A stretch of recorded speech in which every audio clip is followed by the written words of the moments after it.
Fala, ordinários! Estamos aqui iniciando o nosso 5º episódio hoje. Queremos agradecer inicialmente aos nossos parceiros que estão sempre com a gente, que estão apoiando e acreditando no nosso projeto, que é a Valejo e a Ótica Vide. E quero agradecer também o meu co-host, Biel. Eu sou Ana Ramos, se vocês não me conhecem, estão chegando de gaiata hoje. E esse é o Biel, que vai apresentar o nosso convidado super especial. Sejam bem-vindos a mais um episódio do Ordinários Podcast. Hoje estamos aqui com o nosso queridíssimo professor Thiago Bunin. Seja bem-vindo, Thiagão. Obrigado pela presença. Fala, pessoal. Um prazer estar aqui. Obrigado. Adorei o convite. Gosto muito disso. Estava conversando com vocês, né? Antes da gente começar. Falando que, que podcast que vocês escutam e tal. A gente conversando dos podcasts que a gente escuta. Eu adoro podcast. Escuto quando estou malhando. Escuto quando estou viajando sempre malhando, pelo interior. Né? Tô sempre tá em malhando. forma.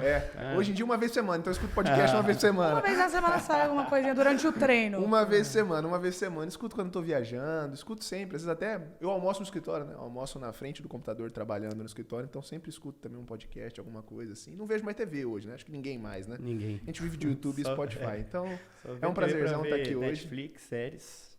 Thiagão, enfim, a gente estava aqui conversando antes de começar o programa, já descobrimos algumas curiosidades sobre você.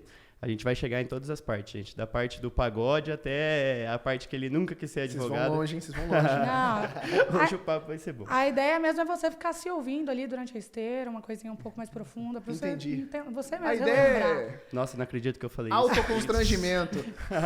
Eu normalmente não me escuto. Não, na verdade, eu me escuto, mas eu não me vejo. Que toda vez eu reclamo que a câmera tá pé. Eu sempre jogo pra eles. Né? Imagino. Mas, Thiago, conta pra gente. A gente já... Eu e Bel, você também já teve aula com ele, né? Já, no CPA. Nós saímos ali do direito, viramos podcasters. Não seguimos a carreira, diferente de você. Mentira, o Biel ainda tá, né? Eu tô. Com prazo, né? Tá com prazo de validade. Tá com prazo ainda? Tá com prazo? Eu sou assessor jurídico lá na PGE. Tá. Minha chefe ouviu isso, fala que eu tô com prazo de validade. Eu falei, mentira, chefe, gente. Mentira. Jamais vou sair da PGE, eu amo a PGE. Para de me chutar. Mentira. Mas, falo por mim, então, né? Eu entrei ali na parte do direito, dentro do direito, acabei me apaixonando pela área da comunicação, que falo que foi até meu primeiro contato graças ao direito. E você foi uma das pessoas que esteve presente, né? Até antes da gente vir, eu gravei falando que se um dia eu voltasse, né, e falar, vou atuar no direito, seria graças a você e ao Ricardo, que estiveram muito presentes nesse ladinho ali do penal, que era essa área que eu mais gostava. E a gente quer saber como é que você chegou nisso, como é que surgiu essa paixão, como que você traçou até chegar na parte do direito, principalmente hoje na advocacia. Que mentira esculachada. Ela falou, eu estive presente, como se ela não estava presente. Eu não lembro da Ana, eu não lembro de ter dado aula pra Ana. Eu não lembro de ter dado aula pra Ana, porque eu não lembro da Ana na sala de aula. Cada dia era uma Ana Ramos. Cada dia era uma Ana Ramos. Eu sou discreta, não dá pra mim. Eu não lembro da Ana na sala de aula, ela amigo. passa despercebida. Aliás, eu lembro que tinha uma menina alta que entrava na sala na hora da chamada, correndo. Sim. Era você. Não, era a Isabela Araújo, era do mesmo horário. É que a gente estudava junto. Mas eu era da frente, que eu ficava bem na sua frente. Acho que você... Tá bom, mas tá bom. Estive presente. Tinha umas 15 Ana Ramos respondendo chamada lá. Cada dia era muito diferente. Era surreal. Pra não gravar, pra não deixar muito marcado, assim, também, pra não ficar um negócio... Cara, a minha história com o direito, ela é sem pé nem cabeça, porque eu nunca quis fazer direito, nunca quis ser advogado. Depois que eu tava fazendo direito, minha mãe chegou um dia pra mim e falou bem assim, filho, eu tinha certeza que você... Sempre tive certeza que você seria advogado. Eu falei, cara, mas nunca falei isso, por quê? Aí ela falou que quando eu era gurizinho, na época de colégio, juntava os 4 trombadinhas que tinha feito alguma coisa de errado. Levava os 4 pra sala da coordenação, todo mundo escutava o pito quieto e eu ficava retrucando. Querendo defender, falando que não era daquela forma, etc, etc, etc. Os 3 iam embora pra sala e minha mãe era chamada no colégio.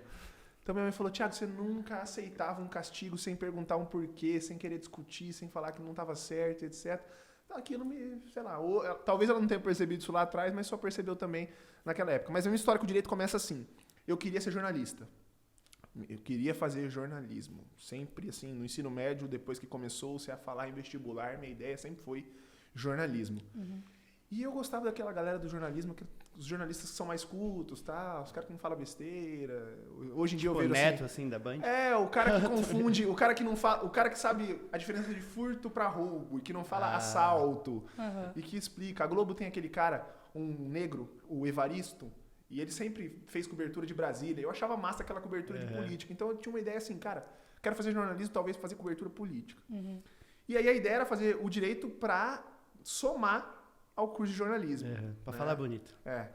Cara, na época eu lembro que eu fui pra São Paulo fazer um vestibular de jornalismo lá em São Paulo e não passei por pouquinha nota, cara. Eu fico pensando, já pensou se tivesse passado? Acho que tinha feito e acho que tinha ficado por lá, né? Fiz de matrícula no jornalismo, passei na Federal aqui em Campo Grande e passei em Direito na UCDB. Federal vivia de greve, estava em greve, não comecei o curso de jornalismo na Federal, comecei o curso de Direito e fui fazer um estágio. Quando a Federal ia voltar, eu tinha que ou sair do estágio ou não começar o curso de jornalismo. E eu comecei esse estágio na Defensoria Pública do Mato Grosso do Sul. Voluntário, gratuito, não ganhava nada, cara, era voluntário, não ganhava nada. E era numa Defensoria Pública que lidava com processos criminais. Cara, você imagina, primeiro semestre de Direito, você não tem aula ainda de Direito, né? Você tem aqueles negócios português jurídico, Direito romano, Humanidades. Só coisa massa. É um troço assim, nada a ver, não tem direito ali. E eu já via direito penal, processos criminais nesse estágio. E eu me apaixonei com aquilo, porque eu via que tinha muita... Assim, o cliente da Defensoria Pública é sempre gente vulnerável. É sempre o mesmo crime, furto, roubo, tráfico, né? Então eu comecei a gostar daquele ambiente ali, né? Achar que tinha muitas pessoas que não estavam sendo processadas injustamente, estavam respondendo processo criminal e não deveriam. Gostei daquilo e ali assim, surge a paixão assim, pelo direito. Não vou para o jornalismo, sigo na faculdade, desde o início na faculdade com a ideia de vou advogar. Desde o início, nunca pensei em fazer concurso público. Ali na Defensoria Pública achei legal, mas vi que não era a Defensoria Pública que eu queria. Eu queria ser advogado e advogado criminalista. Né? E eu até brinco, cara, ninguém entra na faculdade de Direito porque gosta de contrato. Você entra na faculdade de Direito porque gosta de contrato? Acho legal divórcio, o cara adora quando tá falando de divórcio. Pô, ninguém entra na faculdade de Direito por isso.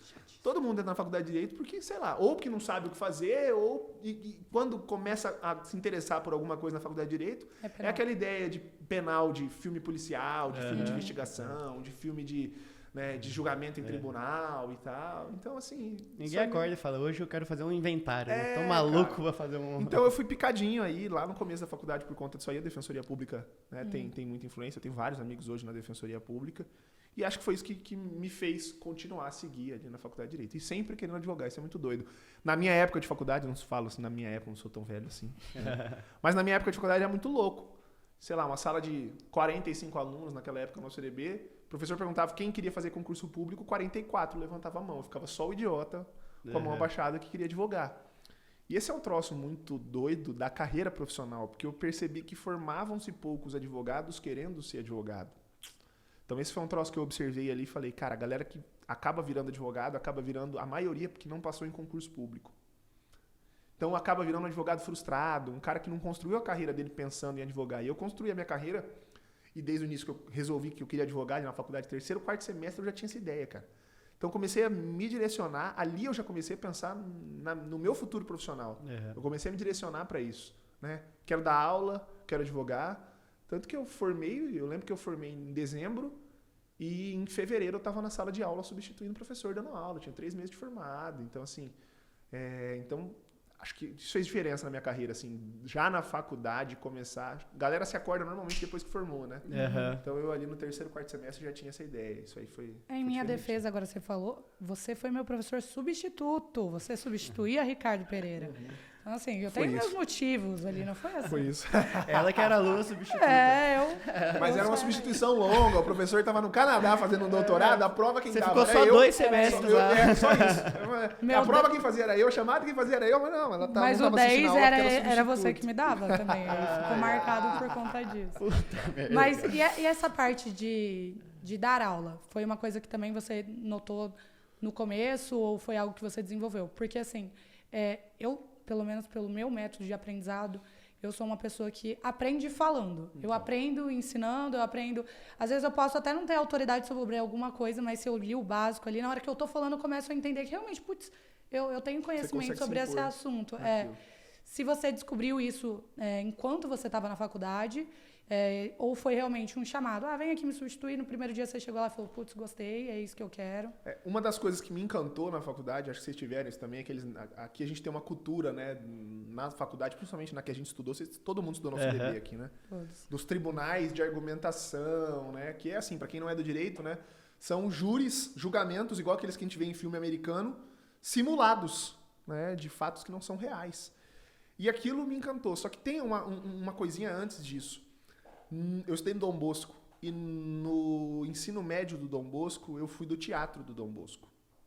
E eu nunca tinha feito teatro, nunca quis fazer teatro. E quando eu entrei no teatro, eu fui papel principal em todas as peças do teatro do Dom Bosco. Então ali eu aprendi muito bem a me expressar, a falar. Nada a ver, né? Mas só contando pra vocês. Quando eu falo, eu me expresso muito. Normalmente, quando eu tô falando alguma coisa, tô dando uma palestra, fazendo alguma coisa, tem alguém tirando foto de mim, todas as fotos ficam... Gesticulando e aquela coisa. E ano passado eu casei. E minha esposa, depois de pegar muito... Olha só a besteira que eu vou falar, né, cara? Minha esposa fez eu fazer botox pra casar na testa. Não durou 2 semanas. Cara, e eu não faço nunca mais, porque as 2 semanas eu me senti... Parecia que eu tava com um durex me puxando, assim... Teve um dia que um dos colaboradores do escritório entrou na sala e falou, cara, você tá puto. Pode falar isso? Claro. Você tá puto, mas só na boca. Entendeu? Porque daqui pra cima eu não mexi. Então eu sou um cara muito expressivo e tal, e etc. E eu acho que isso vem lá de trás, vem do teatro. Eu acho que isso vem lá de trás, vem do teatro. E no direito eu me encantei por isso, porque talvez o falar que eu queria falar atrás das câmeras, na época lá do jornalismo, eu encontrei o falar também no direito. E esse falar me levava automaticamente pras aulas também. E acho que foi um caminho assim... Eu acho que talvez até mais paixão do que... Mais pela paixão de falar, de me expor, de expor ideias, do que pela paixão de ensinar num primeiro momento. Eu acho que foi daí que surge o dar aula. Você sente que você tem esse mesmo... Porque eu me sinto assim também, que você aprende falando, ensinando, eu acho que sim. Cara, eu acho que uma das poucas coisas que eu fiz de bom na minha faculdade de Direito lá no CDB foi esse tribunal de argumentação, né? Que é júri... Eu não lembro porque são 2. Isso é um júri... Tem o primeiro que é o júri simulado, aí depois tem o recepção de calouros, né? O júri simulado, eu acho que não... Você foi escalado. Eu fui escalado, mas eu não quis. Eu era muito vagabundo, pô, não dá. É porque eu fiz o tribunal de o júri simulado lá, era sobre voto obrigatório. E, pô, eu sou apaixonado por política também, gosto muito desses assuntos e tal, e, pô, me empenhei um monte. Na época, eu frequentava acampamento da igreja e tal, então eu tinha uma facilidade de oratória ali, eu fui... Acredite se quiser, coordenador de grupo de oração numa época lá. E aí, como todo dia que a gente tinha o grupo, eu tinha que falar lá, então eu tinha essa facilidade também. E assim, juntou a facilidade de falar com um tema que eu gostava, deitei lá, acabei com o tribunal e tal, não sei o que. Falei, pá, ninguém mais queria votar obrigatoriamente lá. Aí os caras me chamaram pra fazer o tribunal de recepção de calouros, né? Você Daí foi eu falei, destaque, provável que você tenha sido foi um dos destaques lá com a galera. Aí montaram o grupo lá, Tribunal de Recepção de Calouros. Eu falei, porra, massa, Tribunal de Recepção de Calouros, calouras, pô, vou dar mais um motivo pra eu estudar. Aí tinha que se reunir pra estudar no sábado à tarde. Não, você falou, larga pior, era o Tribunal de Recepção de Calouros. E acontecia na primeira semana de aula. Ou seja, quando que a gente ia fazer o bagulho? Nas férias, qual a chance? Aí eu falei, gurizada, agradeço o convite aí. Como que é? Coloca aí no meu currículo. Professora Maria Fernanda, acho que era. Professora, muito obrigado por me chamar por... Ela é maravilhosa. Mas as férias eram mais fortes. Mas não deu, pô. Hoje, se fosse hoje, com certeza eu faria, mas naquela época lá não dava. Enfim. Acho que tem muito disso, Mas a minha paixão era pelo falar, era pela oratória. Coisa que eu mais gosto de fazer na minha profissão, e eu percebi isso na faculdade, olha só, de novo, né, a construção. Eu falava isso na faculdade brincando com minha mãe. Mãe, quando eu me formar, eu quero ser aqueles caras que vão pra tribuna, aquele advogado que vai pra falar, e eu quero um dia trabalhar só fazendo isso. Hoje em dia tem clientes no meu escritório que são advogados que não têm confiança, ou não gostam, ou não acham que fazem bem a sustentação oral, e contratam no meu escritório para me contratar só para fazer a sustentação oral. Então, eu adoro falar.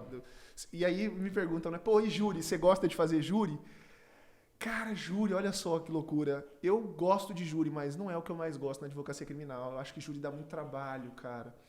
E eu acho que júri sempre tem uma derrota ali, né? Morreu uma pessoa, pode não ser o cara que está sendo acusado que matou, mas morreu alguém. Então é muito sofrimento, muita tensão. Você gosta da parte mais técnica ali do direito, né? Eu gosto da parte mais técnica. Não do emocional. Eu gosto da parte mais técnica, mas se puder ser oral, o ato oral eu prefiro, né? Ficou estranho isso que eu falei, mas... Ai, que bosta. Corte nisso, por gentileza. Esse corte vai bombar mas como dá pra ver, assim, isso vai muito também da sua personalidade. Da mesma forma que você falou, a parte que você mais gostava era da sustentação oral, dos tribunais, eu falo por mim. Foi graças ao tribunal de argumentação que a gente fez ali no segundo semestre que eu também comecei a me conhecer um pouco mais. Na comunicação. Na comunicação. Porque eu falava assim, cara, eu gosto disso, eu sou persuasiva, eu gosto de comunicar, eu gosto de falar com as pessoas, eu sou um pouco expansiva também. Você sempre vai ver eu gesticulando, essas coisas. E, cara, pra mim aquilo lá foi o total oposto. Em vez de eu pensar assim, vou usar isso pra eu advogar, eu pensei, não, eu vou usar isso daqui pra eu virar blogueira. Aí eu falei, vou começar a ser blogueira. E você sabe que em algum momento eu até cheguei a pensar, olha, se não der certo na advocacia, justamente a época que eu prestei vestibular era aquela época que tinha tornado-se desnecessário o diploma de jornalismo. Teve Cara, meu ano de vestibular foi o ano assim que virou tudo Enem. Tudo virou Enem. Eu não sei como é que tá hoje. Mas tudo virou Enem. Aí foi o ano que o jornalismo deixou de exigir diploma. Pô, uma loucura, cara. E aí eu até pensei num determinado momento da faculdade. Bom, se não der certo lá na frente na advocacia, concurso público, eu sei que eu não quero fazer. Né? Eu posso ir pro jornalismo. Tô formado em Direito, estudei um pouco, não vou falar besteira. Gosto de comunicar e vou pro jornalismo. Acabou. Né? Na minha época não tinha isso aí de blogueiro, olha só como eu sou velho. Mas hoje você é. Mas não tinha. Hoje você é uma referência no marketing jurídico digital ali, né? Tá bom. Não somos nós que falamos, são as pessoas na caixinha de perguntas. 24 milhões de seguidores.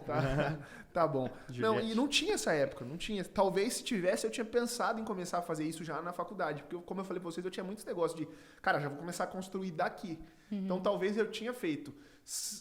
Uma coisa que tem um dos meus estagiários lá, que ele faz isso, né? Que é uma blogueiragem, aspas, para estagiários de direito, né? Ele movimenta muito esse universo de estagiário e tal. E tem muita coisa para fazer. Tem gente que ganha dinheiro hoje com curso jurídico, acho que é Ana Fernanda, o nome da menina, com negócio de correspondência jurídica. O Cândia mesmo também tem o curso Rafael, dele. Né? O negócio de correspondência jurídica é sensacional. Você não precisa nem você não precisa nem ser bacharel em direito. Você pode estar no estágio fazendo correspondência jurídica e essa menina ensina a fazer isso, etc. Então, talvez se eu tivesse talvez eu tinha ido pro marketing jurídico naquela época, mas demorou um pouquinho para eu chegar no marketing jurídico. A gente conversou com o Gui, nosso último convidado aqui do podcast, e a gente estava falando sobre essa questão da faculdade. Você tinha comentado que você não tinha interesse em ser advogado, isso antes da faculdade, né? E a partir do momento que você se interessou, foi assim, exatamente na defensoria? Foi uma coisa que você foi construindo ao longo da faculdade? Eu acho que ali na defensoria brilhou, sabe? Ali, assim, eu falei, cara, gosto de advocacia, gosto de direito e acho legal essa área criminal. Sim. Acho que foi isso aí. E aí foi construindo ali ao longo da faculdade. E aí eu fui construindo ali. E olha que loucura, não era a minha melhor nota na faculdade. Direito penal. Mas nunca foi a minha também, não era a única coisa que eu gostava. Era o que eu gostava e não era a minha melhor nota. É o que eu dou aula hoje, é onde eu fiz especialização, mestrado, é onde eu escrevo, é onde eu advogo e... Quem foram seus professores na época, você lembra? Então, eu lembro que eu tive aula... Olha só, eu era daquelas turmas... Eu acho que como eu nem prestei o vestibular da UCDB, eu fiz o vestibular fora de época, meu negócio era jornalismo, eu era daquelas turmas... De meio de ano. Não era nem de meio de ano, mas eram umas turmas, sei lá, era A, B, C, D e a D eram as piores notas do vestibular, eu tava nessa turma, então não tinha aula com uns professores que eram os professores, né, os mais ovacionados, renomados da faculdade, etc e tal. Então eu lembro que, e aí quando eu comecei a ficar apaixonado, eu lembro que eu até conversei com o coordenador, fiz um bem bolado para assistir umas aulas à noite, e depois ele me mudou...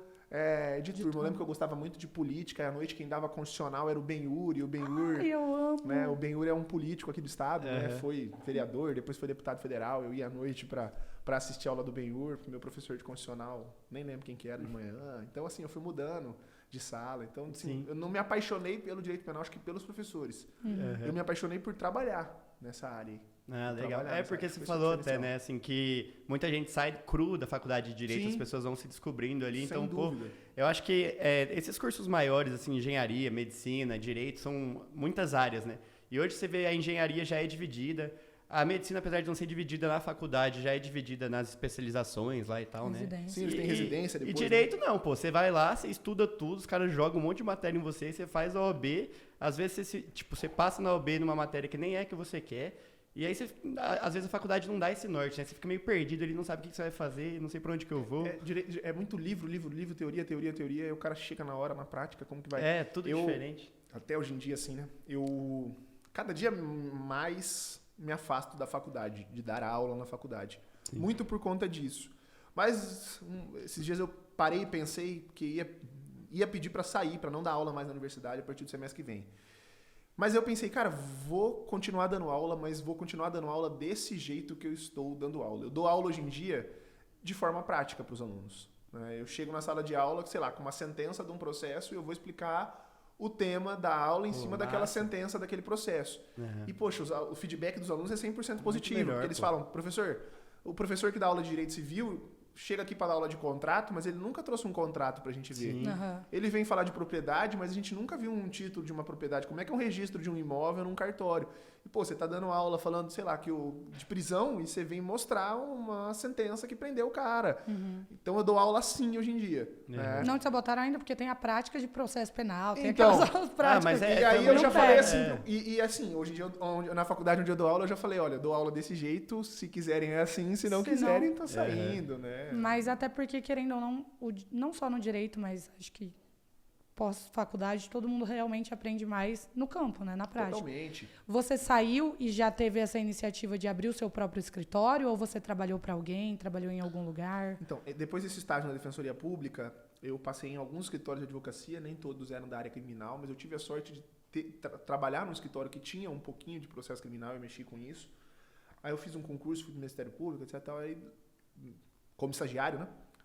Depois de formado, eu tive aquele erro que todo mundo depois de formado faz, que é sair e montar escritório com os melhores amigos de faculdade. E isso acontece em todas as áreas, no direito, na engenharia, na publicidade. Né? O cara sai da faculdade e monta uma sociedade com os melhores amigos. Não vai dar certo. Né? O cara que você toma cerveja todo final de semana, não dá certo. Na maioria, você pode até, depois que se torna sócio de alguém, tomar cerveja com o seu sócio todo final de semana. Mas o caminho inverso. O caminho inverso. Mas esse caminho... Nunca ouvi uma história que deu certo realmente, né? E aí eu abri uma sociedade com os 4 colegas de faculdade. Era muito engraçado. Era eu e mais 4 colegas de faculdade. E era assim, surreal o nosso escritório. Jogava futebol americano. E eu joguei futebol americano, depois eu vou falar da minha vida esportiva. Essa história é sensacional. Um jogava futebol americano, mas assim, o cara não sei o que tinha na cabeça dele, que ele achava que ele ia ser jogador de futebol americano no Brasil, assim. Então ele treinava às 5 horas da manhã, depois treinava às 11, depois treinava às 6. Então, assim, empenhado a isso. Então quase nunca ele estava no escritório, porque ele estava sempre treinando para ser um jogador de futebol americano. Justo. Um outro não estava muito afim, hoje até virou dono de conveniência. Não estava muito afim, por exemplo, tinha jogo da Champions League, dia de jogo da Champions League, ele não ia pro escritório, é sagrado, ele não ia. Tchau, hoje não é meu dia, hoje vou assistir o jogo. Queria ter jogo de futebol. E os outros 2 estavam ali meio que no oba-oba, mas assim, também não deu certo, a sociedade durou 3, 4 meses. Né? Durou bem. E aí foi um baque, né? Porque daí eu voltei para casa da minha mãe, pro escritório onde eu estudava na faculdade. O escritório dentro da casa da minha mãe, aquela sala de estudo, assim, na casa da mãe. E eu fiquei ali um tempo sem saber o que eu ia fazer. Fui para um escritório de um cara, o Bruno Taveira, que tinha sido meu veterano na faculdade. E o Bruno, na época, me contratou. Eu seria contratado do escritório, mas com a proposta de depois meio que virar sócio, porque foi muito doido, né? Eles me chamaram para uma reunião e falaram, Thiago, como que você aceitaria trabalhar aqui no escritório? Assim, um escritório já grande, tá, os caras formados, tá ali um tempo já. Eu falei, não, eu quero ser sócio. Eles falaram, como assim? Eu falei, não, eu quero ser sócio. Não, mas calma. Eu falei, não, eu acho que eu tinha que entrar como sócio, assim. E aí os caras, pô, bizarro, né? Que moleque louco, né, velho? Tem 4 meses de formado, que não entrar no nosso escritório como Perguntou, sócio. ué, caralho. E aí na época eu entrei, fiquei 1 ano como advogado, né, empregado, e depois de 1 ano virei sócio. Viramos sócios. Eu, depois de uns 2 anos, fui fazer um mestrado que era em Porto Alegre, e foi surreal, porque todo mundo pergunta até hoje, né? Esse mestrado em Porto Alegre era aula só sábado e domingo? Era aula só no final de semana? Eu falo, não, cara, era um mestrado de verdade. Um mestrado de verdade hoje, você tem aula durante a semana, igual graduação. E um mestrado com avaliação alta, os caras colocam o horário de aula de sacanagem. Então, tipo assim, a aula é 10 horas da manhã e 3 da tarde. Pra até quem reside na cidade ter que parar meio que a vida ali para se dedicar ao mestrado. E na PUC do Rio Grande do Sul, que foi onde eu fiz, era assim. Fui para lá, não tenho família lá, fui para lá porque era o melhor programa na área criminal. E aí fiz na época, como eu já estava ali com 2, 3 anos de advocacia, já dava aula, eu não tinha condição de parar tudo e morar em Porto Alegre. Então eu fiz o mestrado ponte aérea, cara. Eu ia e voltava. Foi surreal. Foi assim, foi a época mais difícil da minha vida. Eu lembro que o voo, para eu chegar em Porto Alegre no horário da aula, eu saía da madrugada de domingo para segunda, às 4 da manhã de Campo Grande, fazia escala em Guarulhos e chegava em Porto Alegre meio-dia, porque já tinha aula 1h30. E eu voltava No madrugadão também, de quinta pra sexta. Nesse mesmo horário, saindo de lá 4 e chegando aqui meio-dia. Porque eu dava aula na sexta-noite. Nessa época eu mudei minhas aulas do cursinho. Eu dava aula na sexta-noite, no sábado de manhã e no sábado à tarde. Nossa, puxado, hein? Pô. Então eu precisava vir do mestrado quando tinha audiência. Porque daí a audiência naquela época não era virtual ainda, né? Era presencial. Então eu voltava. Então essa época foi bem foda. Eu fiz ele ponte aérea. E só dei conta financeiramente porque fui bolsista. E foi muito doido, né? Porque eu falei, cara, como é que eu vou pedir bolsa aqui? Porque se olharem no meu Instagram, se fizeram... Tipo assim, vão falar, cara, como é que esse cara tá pedindo bolsa, né? Esse cara advoga, tem escritório e tal. Como é que tá pedindo bolsa? E aí eu tive que escrever na carta de bolsa e depois eu descobri que a bolsa nem era social, a bolsa era por nota de classificação. Mas eles pediam uma declaração de hipossuficiência. Eu escrevi assim, olha, teria condição de arcar se eu parasse minha vida e viesse para cá. Só que aí o prejuízo ia ser maior. Então, foi mais ou menos isso. Eu joguei a real na carta. Então, assim, não tenho condição de parar, vou precisar fazendo ponte aérea. E fazendo ponte aérea, mantendo... Não dava para pagar hotel, tinha que alugar um apartamento lá. Então, mantendo um apartamento aqui, fazendo ponte aérea e etc., meus gastos vão ser tanto. Mais o custo do mestrado, porque a faculdade era particular, ia dar tanto. Então, aí não complica. tem como. E aí eu fui bolsista. Já falaram, esse cara sabe argumentar, vamos dar uma chance para ele. Aí eu fui bolsista. Eu vi um Mas vídeo esses dias... Desculpa. Um cara falando, cara, quer alguma coisa? Pede. Não lembro quem era, tipo um JJ da vida, assim. E você acabou de dar essa aula aqui. Você quer, pede. Quer ser sócio? Pede. Quer bolsa? Pede. Você consegue. Você pedir foi muito assim. Pedi e deu certo. Podia ter pedido pra alguém responder a chamada pra você igual eu fiz durante os 5 anos de faculdade. Seria mais fácil? Seria. Mas é legal também, né? Pelo menos viajou bastante. E aí foi bom, cara. Foi legal. Porto Alegre é uma cidade muito legal. Tem um carinho enorme, assim, pro Porto Alegre. É surreal. É frio. Puta, eu queria conhecer, cara. Não conheço. Fala muito bem de lá, né? Esses dias fez frio aqui em Campo Grande, né? Esses dias fez 7 graus aqui em Campo Grande. Aí eu virei pra minha esposa e falei, cara, tô com vontade de comer pinhão. Ela falou, o que é pinhão, cara? Não, cara, pinhão. Ela lembrou, pô, pinhão. Mas da onde vem isso? Eu falei, cara, lá em Porto Alegre eu comia muito. Dava toda vez. Pinhão com chimarrão e etc. Coisa de gaúcho. Cara, surreal. Agora que eu lembrei, nada a ver. Mas lá... E a gente tinha que ter isso aqui, porque o nosso costume é tomar tereré. Né? Então a gente tinha que ter um negócio de gelo na faculdade para poder tomar tereré. Lá na universidade, os caras têm torneira com água fervente. Aula, pra tomar o chimarrão. Pra tomar o chimarrão. Os caras têm mas eu acho que a tradição do chimarrão lá é mais forte do que a do tereré aqui. É mais forte. Bom, mas a galera da UCDB que tá acompanhando, já fica aí a sugestão. Cara, eles têm torneira. E aí eu levava café solúvel. E tomava café solúvel. Os caras ficavam putos comigo. Falavam, Thiago, isso aí é... É pra outra coisa, outra finalidade. Os caras achavam imoral isso aí, eu tomar café solúvel na torneira de água fervente. Porque é uma torneira de água fervente, então eu lembro que ela tinha um rolo, assim, que tinha que esperar um pouquinho pra sair a água e tal. E os caras lá com a cuia lá do chimarrão. Cara, você chegava com a dor. E eu levei tereré uma época que fez calor em Porto Alegre, e os caras, tererê, né? Falei, não, tererê não, cara. Tererê é de cabelo. Você vai pro Nordeste e coloca no cabelo. É tereré, pô. Tereré. Foi legal, o mestrado foi legal, assim, foi uma fase muito boa da minha vida, porque eu dividi apartamento com 3 colegas de mestrados, na verdade 4, né? Com sujeitos completamente diferentes, cara. Um cara de Maceió, que eu zoava, falava que ele era baiano, ele ficava pé da vida, porque ele era devagar, lento, assim, e tal, tranquilo. Um cara super, mega, hiper alternativo, tipo hippie, do interior de Santa Catarina, de uma cidade chamada Uruçanga, perto de Criciúma. Isso. Um cara que já estava num outro patamar de advocacia completamente diferente da gente, que era de São Paulo. E esse cara, ele não só fazia ponte aérea, como ele ia para todas as aulas. Então, tipo assim, ele ia de manhã, em São Paulo era mais fácil de voo, e voltava logo após a aula, porque ele já tinha uma advocacia. Então ele só ficava no apartamento ali algum dia, que às vezes ele ia ficar 2 dias e ele dormia no sofá da sala. O cara pegava voo todo dia, ide e volta. Todo dia. E um outro cara do Paraná, que também já tinha uma advocacia também um pouquinho mais evoluída, mas já ficava com a gente mais... Então, assim, eram pessoas completamente diferentes, entendeu? Esses 2, o de São Paulo e de Curitiba, já eram casados. Na época a gente era, acho que eu o de Maceió e o de Santa Catarina, acho que em algum momento a gente estava namorando, mas depois também em algum momento estava solteiro. Então, eram pessoas completamente diferentes. Eu sempre fui um cara assim, eu sou filho único, sempre fui meio tudo frio. Do meu jeito. Tudo do meu jeito, fresco pra caramba, mania de limpeza, toque pra caramba. E aí, nessa época, cara, chegava no apartamento, os caras tinham dormido na minha cama. Caraca. Foi parar numa república em Porto Alegre. Nem meu irmão, que nem tenho. Cara, na minha cama só deita depois de cama. tomar banho, cara. Não chego na cama e sento com a roupa da rua. Tem umas frescuras, assim, entendeu? Putz, os caras faziam aquilo, eu ficava maluco da vida. E aí isso me desprendeu de um monte de vício de filho único, assim, foi surreal, foi surreal. Um aprendizado. Eu não servi o exército, mas fiz mestrado fora, dividindo apartamento, e aí eu... Praticamente a mesma coisa. Ali desmamou. E quando você fez o mestrado, você já estava advogando aqui e já estava também dando aula? Eu já estava advogando e dando aula, por isso que eu precisei da bolsa, já estava advogando e dando aula. E aí acho que eu entrei nesse... Tava contando isso porque essas idas e vindas do mestrado, né, fez ter um problema de relacionamento na minha sociedade, a gente meio que se estranhou por conta disso e tal. E aí achamos por bem, mas daí terminamos decididos por separar a sociedade, eram 4 sócios, né?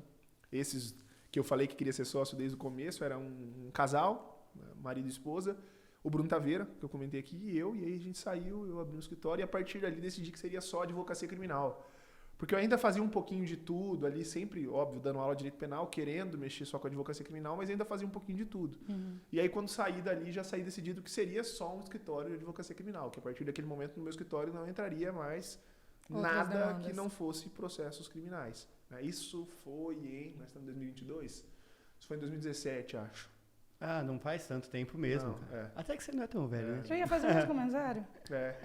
Não, mas eu sou assim, trabalhou no sol pra caramba, né? Não, tá inteirão. Não, tá inteirão. Trabalhou no sol, né, cara? Pra caramba. Careca, cabelo branco, etc. Cara, eu acho careca super tendência, cara. Assim, eu acho. Eu gosto do não cabelo que eu seja, branco, cara. eu Não tenho que eu vá bastante. ser, mas Cara, assim, eu já absorvi isso aí, cara. Não vou fazer implante, cara. Veja Deixa aquela arder. cirurgia lá, eu falo, meu Deus do céu, cara, não vou fazer implante. Você aguentou não. botox, implante Não, nada. não vou fazer implante, não. Já tem um Thiagão, projeto. cara, falei, careca é sinônimo de cara trabalhador. cara, eu vou ficar... Homem de família, É. bem sucedido. É É isso. A careca é só o estresse do cotidiano ali, do trabalho, excesso de trabalho. Isso é o grisalho. É o meu caso Careca. aqui. Eu tenho tufos de cabelo branco espalhados por toda a minha cabeça. Cara, careca é outra coisa. Vai num como é que é o nome? Num endocrinologista que careca é outra coisa, cara. É sinônimo bom. Testosterona. Excesso de É. cara. Fala com nós, cara. É isso aí, vamos pra dentro.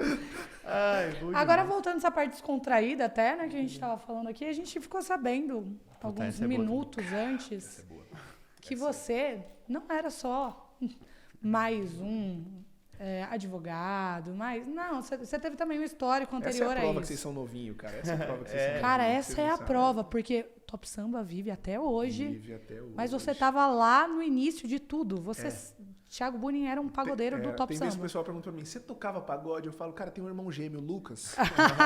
Eu tenho um irmão gêmeo, Lucas. Pinico. Quando falam que me viram no final de semana, eu falo a mesma Cara, coisa. eu tenho um Sempre. irmão Irmão gêmeo, gêmeo? o Lucas. Cara, eu toquei pagode. Essa história é bem assim, ó. Essa história do pagode é legal. Eu toquei bateria quando eu era criança. Eu era um gurizinho de 7 anos, cara, que tocava bateria. Primeira profissão que eu queria ter na vida era músico.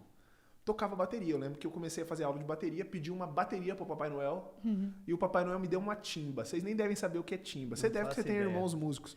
Timba, cara, é o antigo carrom. É tipo um instrumento de pagode, um batuquinho que os caras sentavam em cima. E na época era um batuque, um batuquinho, tipo um rebolinho assim. Que o cara batia aquilo ali com uma vassourinha de metal e era um antigo carrom. Era um antigo carrom. Só que, cara, fiquei muito puto. Porque eu tinha pedido uma bateria, cara. Foi isso que eu pedi. E, pô, me deu uma timba, era uma mini timba, porque eu tinha 7 anos. Então era uma timba pra uma pessoa pequena. Uma Proporcional. Timba de criança. Você queria uma Eu fiquei muito bateria, puto. cara. Pô, eu fiquei muito puto. Mas tocou, aprendeu. Fiquei um bom tempo sem falar com o Papai Noel. Né? E aí, Primeira vez depois- você pediu e não foi atendido. Foi Ali foda, foi igual. foi foda. E foi muita sacanagem aquilo do Papai Noel. E depois eu ganhei uma bateria. E eu comecei a fazer aula de bateria e tal. Toquei bateria por muito tempo. Parei de tocar bateria porque achavam realmente que eu ia ser um fenômeno da bateria. Porque eu tinha 7 anos, tocava muito. E aí me passaram para outros professores, me botaram em aulas de bateria, não lembro como é que é o nome das escolas de música, de musicalização. Que aí eu ia ter que aprender a tocar piano, teclado, ler partitura. E, cara, daí eu tinha, sei lá, 8 anos e me deixaram, sei lá, 6 meses sem pegar numa bateria. Eu ia pra escola pra ficar lendo partitura, batendo numa mesa, assim. Ah, surtou a criança, cara. Isso aí fez Pô, mal, tá cara. maluco. Eu não Se eu tenho um piano. trauma de infância, é isso aí, cara. Ler partitura. É tipo a faculdade, pô. A gente vai lá, quer ver o povo... Coisa chata. E aí eu parei, nunca mais mexi, mas sempre gostei de percussão. Instrumento de percussão sempre chamou atenção. E, cara, isso tem um troço assim, lá nada a ver, eu já volto aqui. Mas já volto Eu aqui. gosto que você fala, cara, nada a ver. Mas eu já volto aqui. A minha primeira babá chamava Cida. Primeira babá, né? Não é babá. A moça que cuidava de casa, mas também me cuidava. Chamava Cida. 9 em cada 10 chamam Cida. É. A minha E a também. Cida A Cida era uma mulata, alta, magrona, que adorava pagode. E minha mãe conta pra mim que ela chegava em casa, eu tava inteiro vestido de branco e tocando Raça Negra. E ela me ensinando a sambar. Então veio da Cida, cara. A culpa é da Cida. A Cida plantou a Cida sementinha. maravilhosa. A culpa é da cara. Cida, cara. Eu adorava a Raça Negra. Eu era criança e naquela época não era galinha pintadinha, né? Naquela época era Xuxa. Gurizada ouvia Xuxa, eu ouvia Raça Negra. Cara. Eu Cheia ouvia de Raça manias. Negra, cheia de manias Igual o total. gurizinho lá do vídeo. Da flor. Fotografia com raça negra. Era Raça Negra pra caramba. Bom, voltando pra história da bateria. Toquei bateria, parei de tocar bateria. E aí eu me encontrei, na minha época de colégio, começaram a surgir grupinhos de pagode aqui em Campo Grande. Era aquela ascensão de Inimigos da HP, Jeito Moleque. Sorriso Maroto. Era uma volta de Sorriso Maroto. Era uma volta do pagode depois que os grupos de pagode, sei lá, tinha morrido com Catinguelê, sei lá. Né? E o Exalta Samba também, acho que, sei lá, não lembro. Acho que nessa época o Exalta Samba tava começando a voltar, porque tinha saído o Krigor e entrado o Tiaguinho e tal, alguma coisa assim. E aí eu começaram a fazer os grupinhos de pagode no colégio, eu comecei a ter os grupinhos de pagode no colégio. O primeiro grupinho de pagode foi no colégio ali, acho que chamava Deixa Disso, os nomes eram maravilhosos. Aí depois acho que toquei num que chamava Que Loucura, os nomes eram muito É tipo um pagodeiro falando pra uma mina, assim, né? cara. Tipo, eram os nomes tudo isso. Tipo, deixa disso. E aí o Top Samba já era um grupo tal, famoso em Campo Grande, estourado. Abraço pra galera do Top Segue Samba, Vinícius sendo. Barreto e tal. Fenômenos, vão vir aqui qualquer dia desses. E aí, cara, eu fui chamado pra entrar no Top Samba. E aí entrei no Top Samba na época que o Top Samba tava no auge. Tinham acabado de gravar o DVD no Mazé, um Nossa, troço o Vini assim. sempre fala desse DVD, Cara, maravilhoso. o Mazé era na frente da Uniderp. Vocês nunca nem foram no Mazé. Não, O Mazé era na frente da Uniderp. Vocês devem ter ido no Café Moinho, não foram também, que era uma eu parada. conhecia, mas não fui também. É, o Jamais. pessoal da gravação aqui falou que foi no Missa Bar. O Top Samba tocou em todos os lugares. Cauêzinho. E na época o Top Samba estouradaço, assim, chegou a ter uma época, eu lembro da gente tocar sexta, sábado e domingo, e às vezes sábado tinha 2, 3 shows. A gente tocou acho que em todas as cidades do interior. Isso aí na faculdade já não, pré-faculdade. Isso, assim, Terceirão. segundo, terceiro ano do ensino médio, e aí me pegou no começo da faculdade. Sim. E, cara, a gente teve vários, assim, agora vai estourar, achando que não ia, né? Teve vários, assim, teve várias quebras do grupo, putz, desmonta a formação e etc. Ficava mesmo, depois que eu entrei, o Vinícius, eu e o Girino, como tá até hoje, o Vinícius e o Girino, né? E aí, um belo dia, eu tava já na faculdade de Direito, eu era estagiário, entro num cartório, numa vara do fórum, onde ficavam os processos físicos, onde fica um gabinete de um juiz e tal. E naquela época, como tinha muito processo físico, tinha muito trabalho, tinha os mirins. Os mirins eram um programa do governo, né, tal, que as pessoas, que o gurizada de colégio trabalha nos órgãos públicos. E eu lembro que aquele dia, tipo assim, era final da tarde de uma sexta-feira, um monte de gente terminando de resolver as coisas, e eu entrei no cartório, tava cheio, assim, sei lá, tinha umas...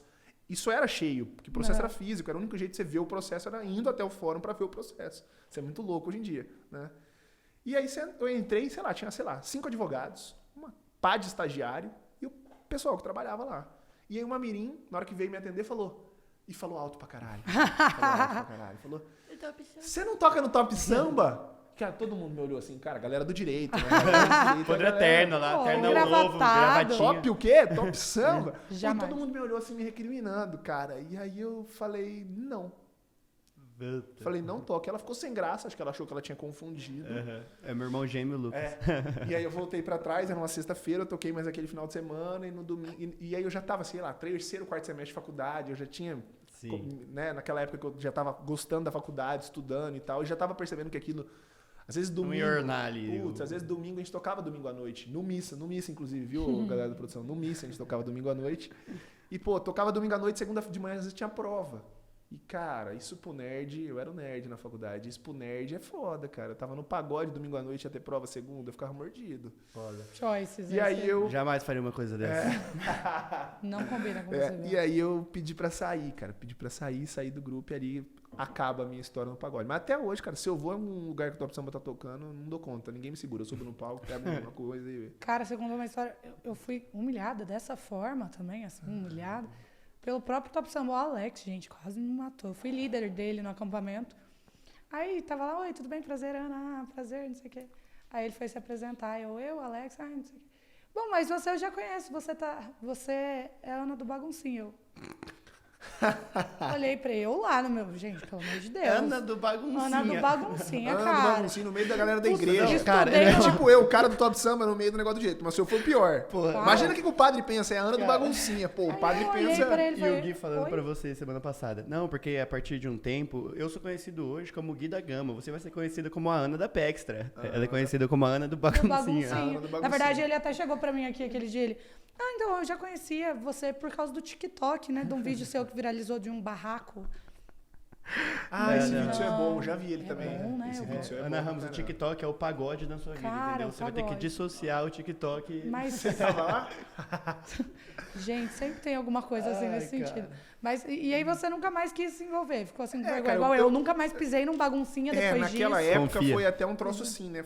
Eu até fiquei meio arredio com o pagode. Cara, eu acho que eu fiquei uns 2 anos sem ouvir pagode. Hoje é talvez o ritmo que eu mais escuto de novo. É. Mas eu fiquei uns 2 anos porque, cara, intoxicou, sabe? Sim. Não o que a menina falou, mas a gente já tava por aqui, né? Eu toquei acho que Saturado. 5, 6 anos. É, E no Top Samba uns 3, 4 nessa pegada, assim, de sexta, sábado, domingo. Por exemplo, tinha um show legal em Campo Grande, tinha uma festa legal, a gente não podia ir. Porque eu ia tocar em algum Ia outro trabalhar. lugar, às vezes, Puta, tal. isso aí E deve nem ser sempre a a gente tocava pior num lugar legal, nem sempre a gente tocava num lugar que você queria ir, nem sempre você tocava numa balada que você frequentava. Então, Aham. É que às vezes um passatempo, quando ele vira uma responsabilidade, ele até perde esse gosto. Só que isso né? era muito louco, olha só. Porque na época que eu comecei a tocar no Top Samba, eu tinha uns 16 para 17 anos. E naquela época, a grana que dava era muito boa pra mim naquela época. Tinha final de semana que a gente fazia, às vezes, cada um 500, 600 reais. Porra, muita grana. Então você imagina, sei lá, isso era 10 anos 2008, atrás? Mais, né? cara. 2010, sei lá, antes um pouco, 2010 eu entrei na faculdade. Então acho que era 2008, 2007. Eu com, sei lá, 16, 17 anos de idade. Fazia 2 A galera ganhava 100 reais de mesada, 150 reais de mesada. Eu fazia Pô, 500 tá no final de doido. semana, entrando na festa de graça e bebendo de graça. Ah, Cara, Sonho. era o sonho adolescente. eu investi dinheiro no começo da minha carreira na advocacia, que era do pagode. Olha, Que era dinheiro do pagode. lá É, de pô, dá trás. uma grana boa, assim, Dava, né? Pra quem tá dava. começando, você é jovem, quem que faz Dava. 2 contos? É, Hoje em dia por seria mês. equivalente a uns 4 mil reais, mais ou menos, né? Pelo menos. Pô, começo de faculdade. Pelo então a menos, dica imagina. fica aí pra quem quer começar a investir, quem tá aí no Quem quer estudando. começar na O diferencial advocacia, da sua carreira profissional é o entra no pagode. Pode grupo ser de pagode. pagode. Eu acho que é isso. Insight aqui do Ordinário, os que episódios 5, maravilhoso. E hoje, Thiago, você também virou, querendo ou não, uma referência, né? Como a gente tinha dito, em relação ao marketing digital também. Você fez algumas apostas certeiras, né? Em relação à criação de conteúdo. Você começou a entender também que o digital, ele conectava com mais pessoas. Uma das perguntas que mandaram pra gente foi justamente voltada à prospecção de cliente. Se você acha que, a partir do momento que você teve esse divisor de águas, né? Que o marketing digital, querendo ou não, ele é um divisor de águas para todas as profissões. Se você também conseguiu prospectar clientes através das redes sociais ou se de fato foi mais por autoridade, por visibilidade. Bom, eu vejo assim, o mundo mudou completamente, né? O mundo mudou e, assim, os processos judiciais mudaram. Os processos judiciais mudaram. E eu até, é tema de uma palestra minha, de direito, que eu falo assim, o direito mudou, surge, assim, no século XXI, surge até áreas novas no direito, né? Proteção de dados, tem aquela LGPD, Lei Geral de Proteção de Dados, hoje muito estudado compliance, mas surge um troço de fashion law, que é tipo advocacia de shopping centers, lojas de roupa, surge um monte de coisa nova, né? Mas a advocacia criminal, que já existia há muito tempo, talvez ela é o nicho, a área do direito que foi mais afetada pela evolução da tecnologia. Porque não é só na advocacia criminal, nos processos cíveis, o que mudou? O processo era físico, o processo hoje é digital. O processo de divórcio que era físico, hoje é digital. Mas é a mesma lei, é o mesmo processo de divórcio, é a mesma treta familiar. Nos processos criminais, antes a prova era testemunha, né? Hoje a prova é câmera, hoje a prova é quebra de sigilo bancário, quebra de sigilo telemático, quebra de sigilo telefônico, interceptação. Então, o processo é digital, toda a prova é digital, então tudo vem da tecnologia. Então, assim, os processos, o mundo mudou, os processos mudaram, a advocacia mudou. O advogado que fica parado no tempo, ele não se liga nisso. E eu acho que eu me liguei primeiro nisso, Ana, antes de me ligar no marketing jurídico. Antes de me ligar no marketing jurídico. Como que é a minha guinada assim, para o marketing jurídico? Acho que a minha guinada para o marketing jurídico foi perceber a questão dos lançamentos que estavam rolando na internet, aquela ideia de Érico Rocha, né? Todo aquele contexto de fazer lançamentos, né? E aí eu começo a ver aquilo e começo a ver que não tinha nada para a advocacia criminal. Já tinha vários cursos de direito e não tinha nada para advocacia criminal. E aquilo me gera um insight. Falei, cara, é isso, né? E não faz muito tempo, isso foi 2020, começo de 2020. Pandemia. Tinha pandemia, inclusive. Então, assim, também foi uma situação que, óbvio, ruim falar isso, mas foi uma situação, não é que ajudou, mas é que tudo se tornou virtual, né? E veio uma lei nova naquela época, o pacote anticrime, e era uma lei que mudava muito nos processos criminais. Então eu peguei aquilo e falei, cara, eu vou fazer um curso prático falando dessa nova lei para advogados criminalistas. E aquilo me fez ter que começar a fazer marketing jurídico. De certa forma, eu já aparecia ali, né? Eu já dava entrevista, e sempre que dava entrevista replicava isso, porque sabia que isso me dava autoridade. Eu já tinha essa ideia de que aparecer aqui no digital, isso me criava autoridade, mas sem saber um pouco da teoria que estaria por trás disso, sem teorizar um pouco o conteúdo.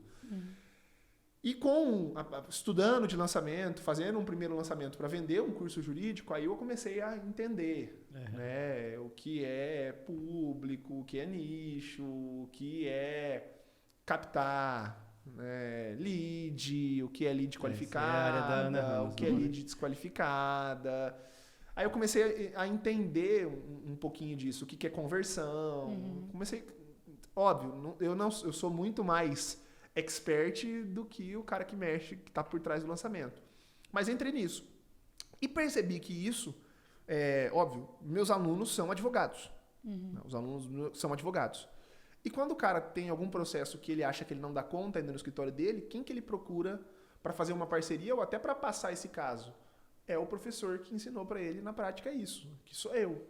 Então isso, de certa forma, ampliou a minha advocacia, levou minha advocacia, fez minha advocacia sair do Mato Grosso do Sul. Talvez já tinha saído de Campo Grande, mas fez minha advocacia sair do Mato Grosso do Sul. Hoje a gente tem processo em 12 estados. Né? E foi isso, sem dúvida.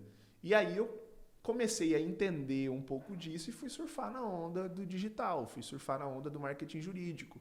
Veio a pandemia, tudo se tornou virtual. A OAB tinha uma discussão se poderia ou não advogado patrocinar publicidade, etc. Qual é o nível de publicidade que advogado podia fazer ou não. Só que a gente tinha um código de ética da OAB de 1994. Código de ética de 1994. Cara, em 1994 é o Motorola tijolão. O celular não tinha internet. Aí vem um código de ética de 2015, já tá na era virtual e não fala bosta nenhuma sobre marketing jurídico, que tinha um provimento que regulamenta o marketing, que era também lá de 1900 bolinha. E aí a OAB vem em 2020 e regulamenta o marketing jurídico. Aí a gente fala, opa, agora dá. Né? Mas eu nunca fiz marketing jurídico voltado para captação de clientela. Eu não converso com cliente final, via de regra. Né? E isso envolve um pouco a advocacia criminal. A advocacia criminal é diferente. Né? É difícil você falar para o teu cliente final na internet. Muito difícil você falar para o teu cliente final. Só que o que eu falo hoje? Quando muita gente me pergunta, Thiago, o seu Instagram fala para cliente final? Não. Quer aparecer para cliente final, vai mexer com outra coisa. Google Ads, etc. Tal. Meu Instagram não fala para cliente final, mas meu Instagram é minha prova pessoal. Minha prova social. Meu Instagram é meu novo cartão de visita. Uma pessoa, quando alguém indica para ela o advogado Thiago Bunin, ela vai pesquisar hoje, eu tenho certeza. Não é no LinkedIn. A advocacia criminal não estamos em São Paulo falando de advocacia de banco, de advocacia de empresa. O primeiro lugar que a pessoa vai procurar no Instagram. No Instagram. Hoje mesmo, um familiar de um cliente, né, que conhece o processo desse cliente e sabe que tem uma situação num processo de um cliente, de um vídeo que eu comentei esses dias, veio falar, doutor, eu vi seu vídeo lá e tal, né? Então, assim, eu sei que as pessoas... A primeira coisa, quando alguém entra em contato no escritório e pede para marcar uma reunião, é eu olhar se a pessoa está me seguindo. Eu vou ver se a pessoa está me seguindo ou não, se ela visualizou alguma coisa minha, etc e tal. Então, isso aqui, eu brinco hoje com meus alunos, eu falo, cara, seu Instagram hoje...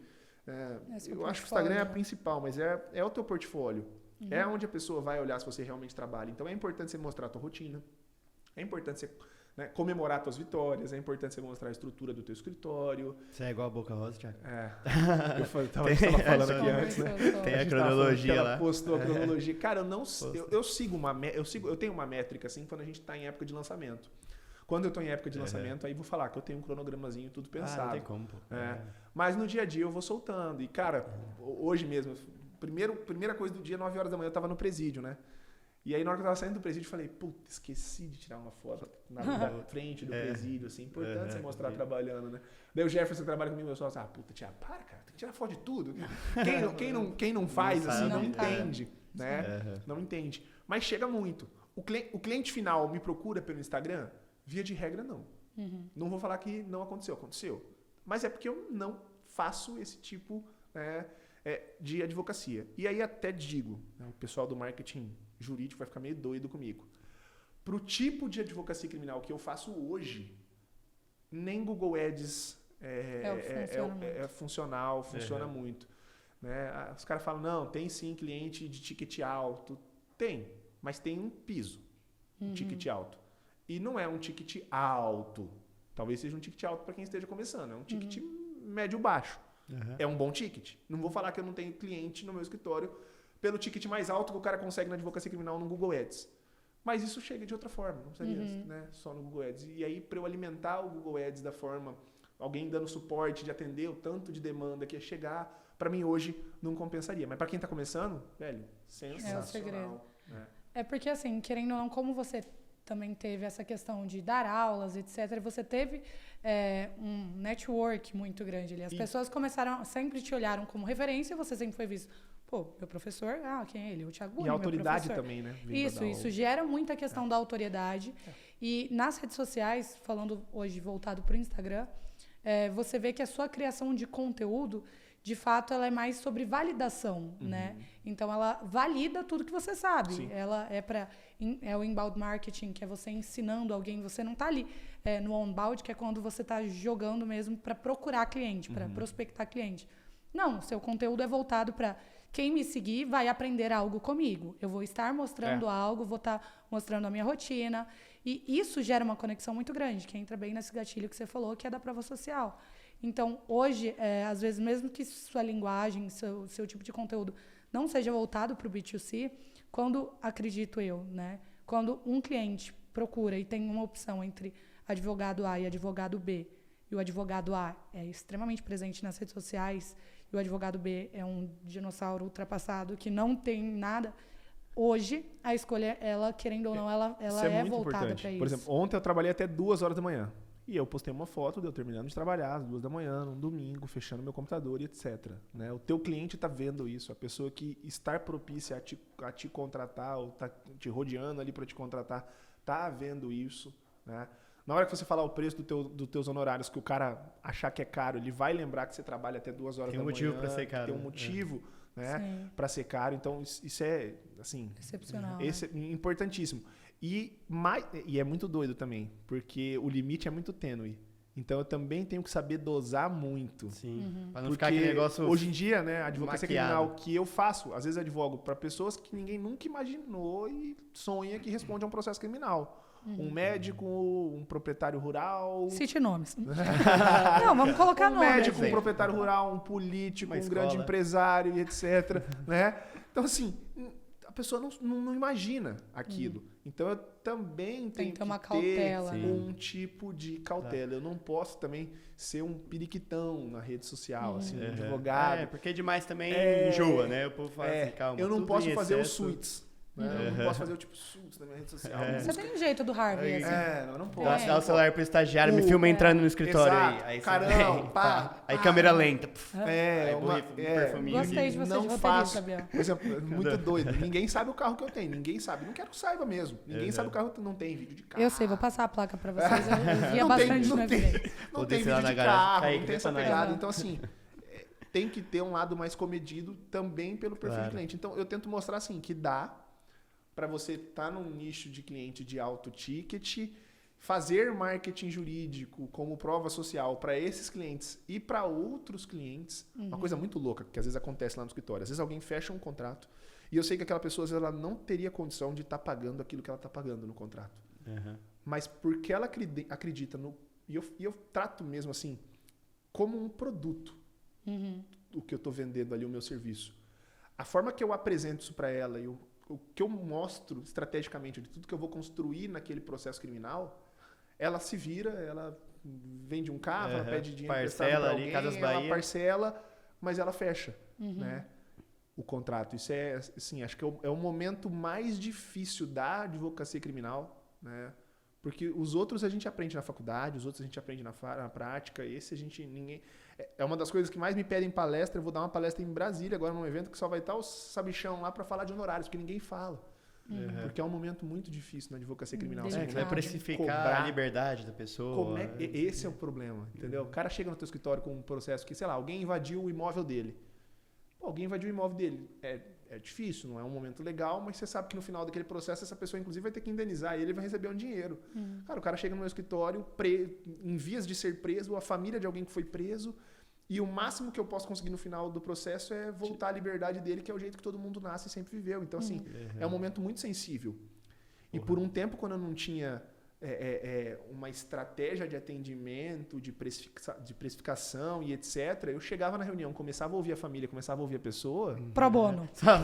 Pro bono, tô te dando, vou fazer. Cara, e aí entra... Minha esposa foi sensacional nisso, porque depois que ela entra no escritório, assim, ela tem os segundos interesses dela, né? Então ela começa a mudar, né, a minha forma de cobrança. Sim. E aí também, talvez, a parte do marketing jurídico me ensinou também melhor a gerir meu escritório, melhor a precificar e etc. E hoje em dia eu brinco, né? Eu chego e falo isso para meus alunos. Eu chego na reunião sempre com um piso. A única coisa que pode acontecer é eu ver que o cara tá com um Rolex na mão e eu achar que daquele piso dá para subir.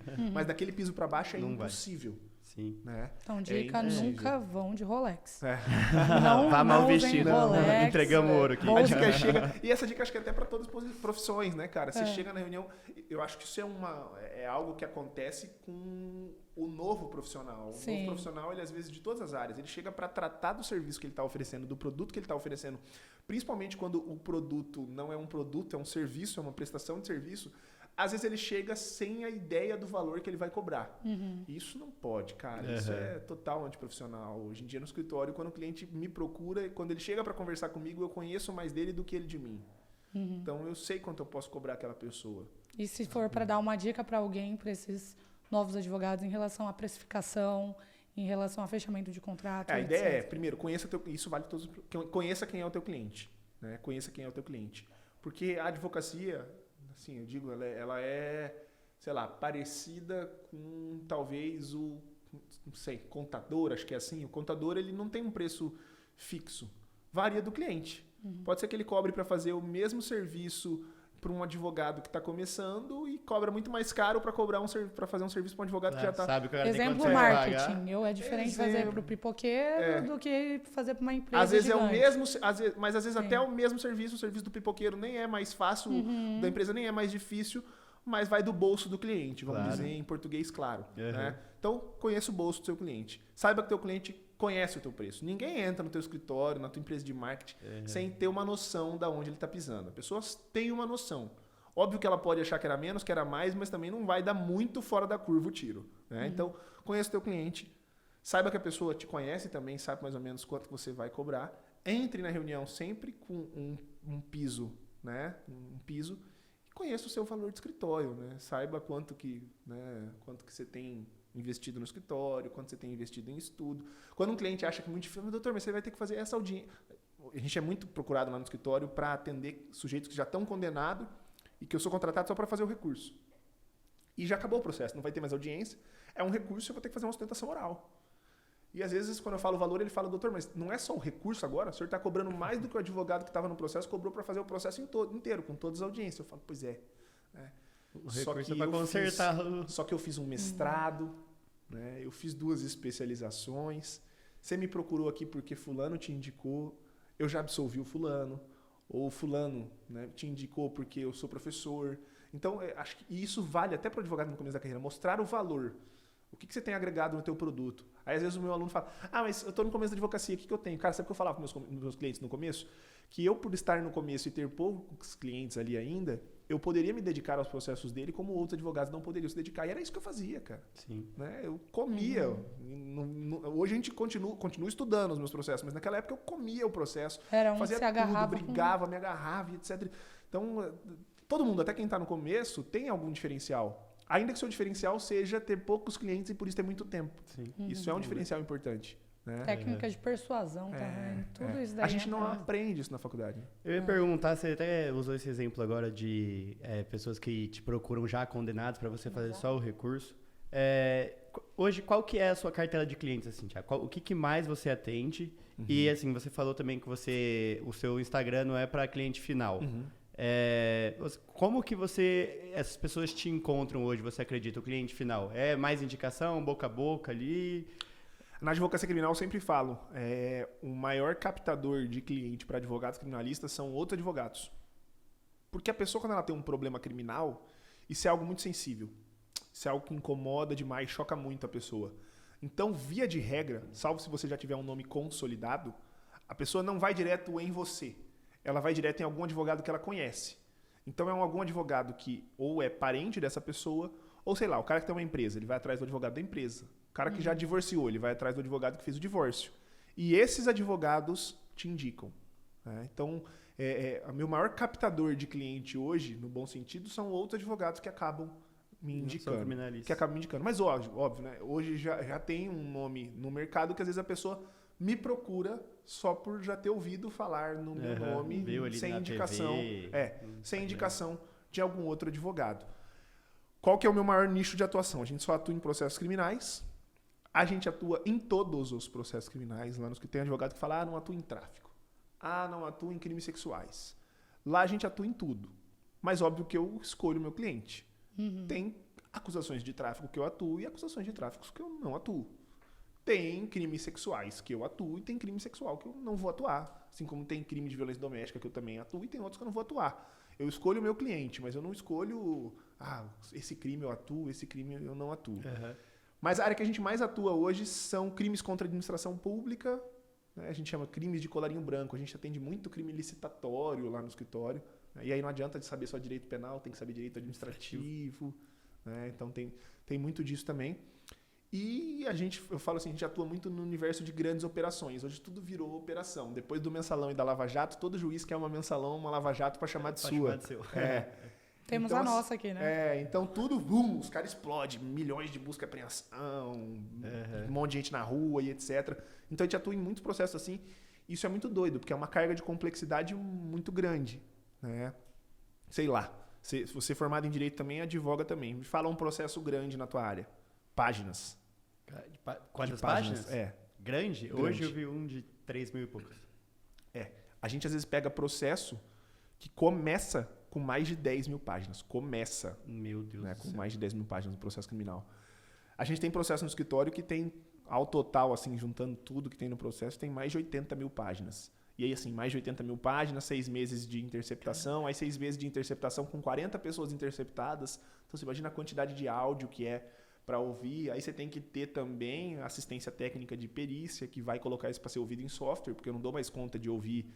Quando era uma pessoa interceptada por 30 dias, você dá conta de pegar todas as ligações que essa pessoa fez em 30 dias e ouvir. Agora, num universo que são 40 pessoas interceptadas durante 6 meses, você não vai dar conta de ouvir tudo e vai passar alguma coisa. Né? Então, mudou muito. Então, a gente atua muito nessa área de grandes operações e eu atendo muito esses casos de tribunais, de recurso.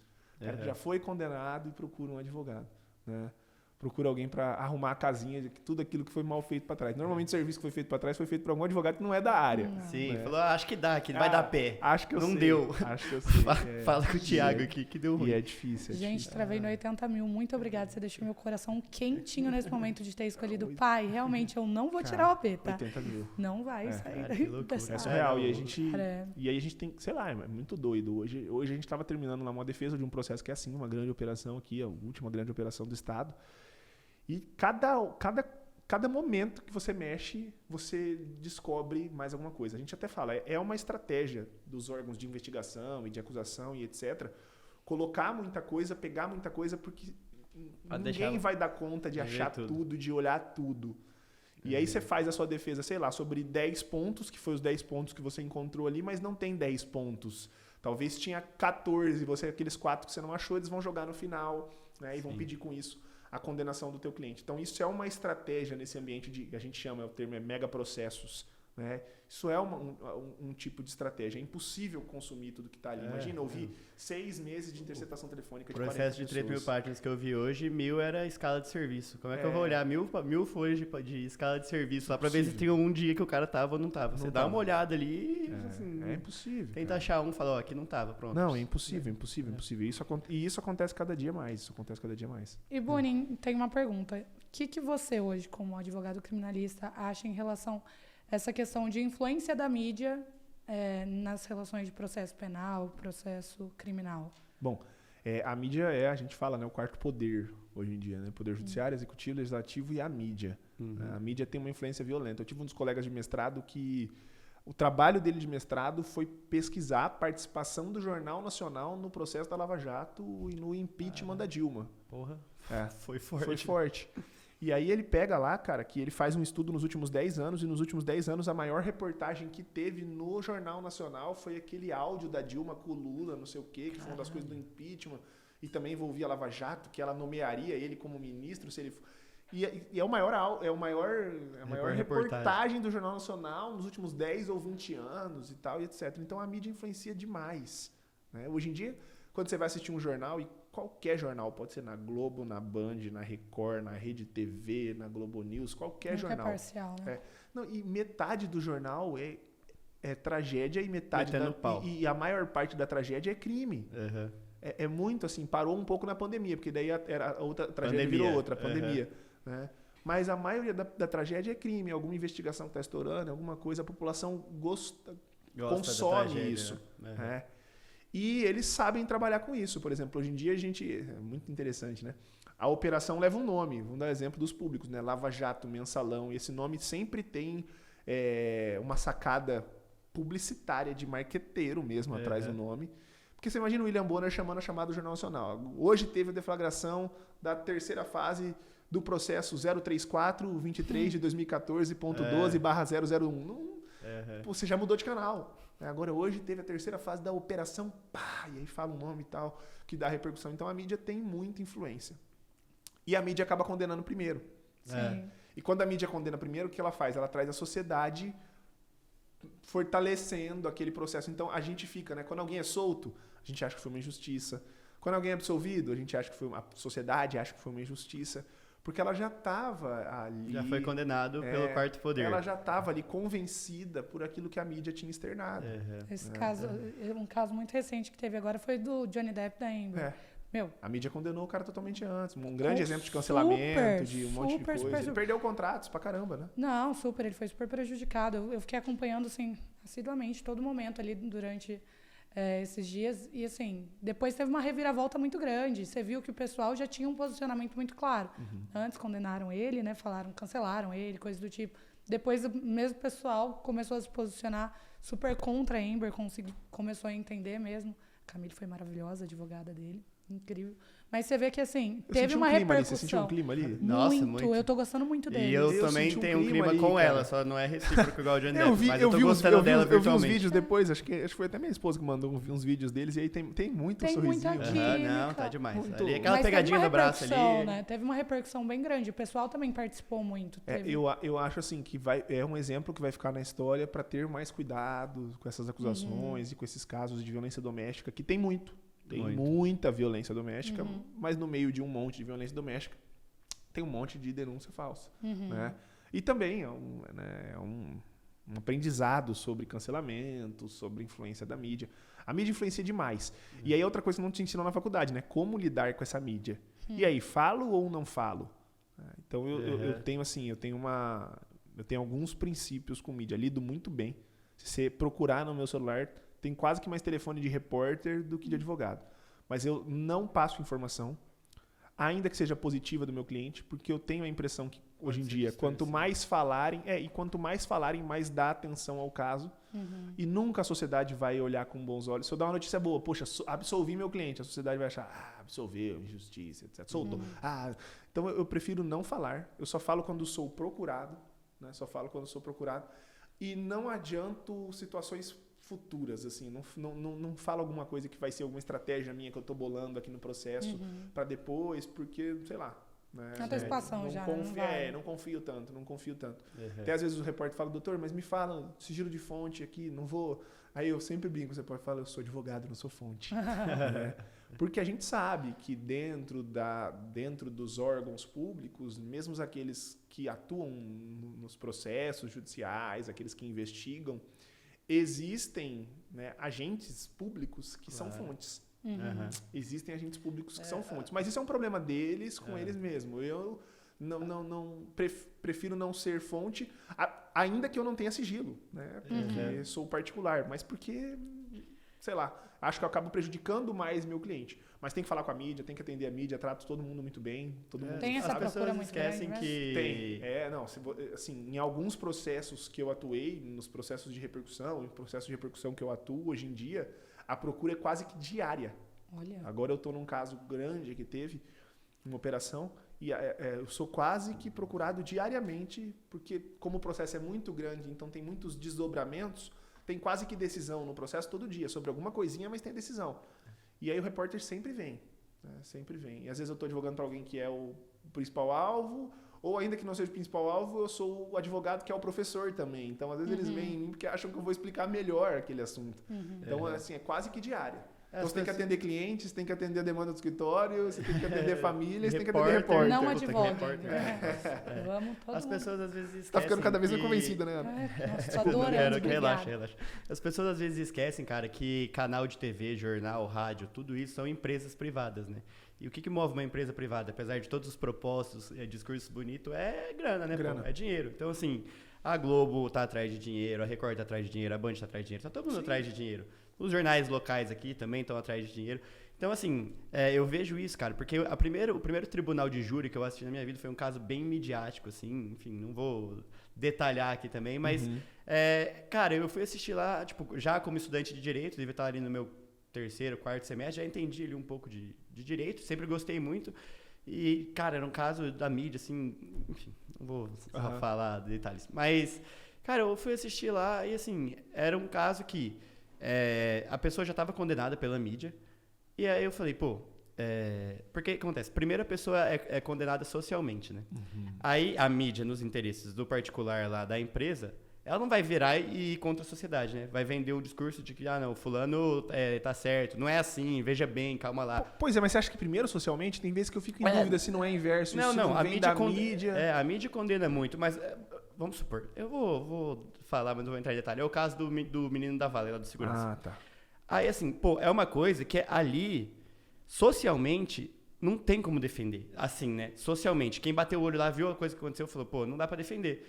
Só que tem todo um contexto grotesco por trás de tudo que aconteceu e tal, que é uma coisa que a gente tem que discutir na justiça.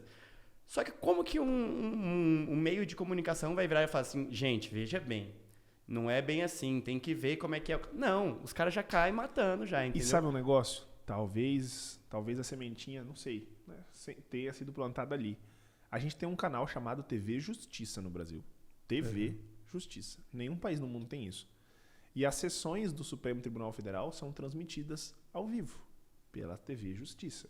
Depois, com a pandemia, o STJ, que também é um outro tribunal superior do nosso país, também começou a ter sessões transmitidas, não é pela TV, mas é pelo YouTube.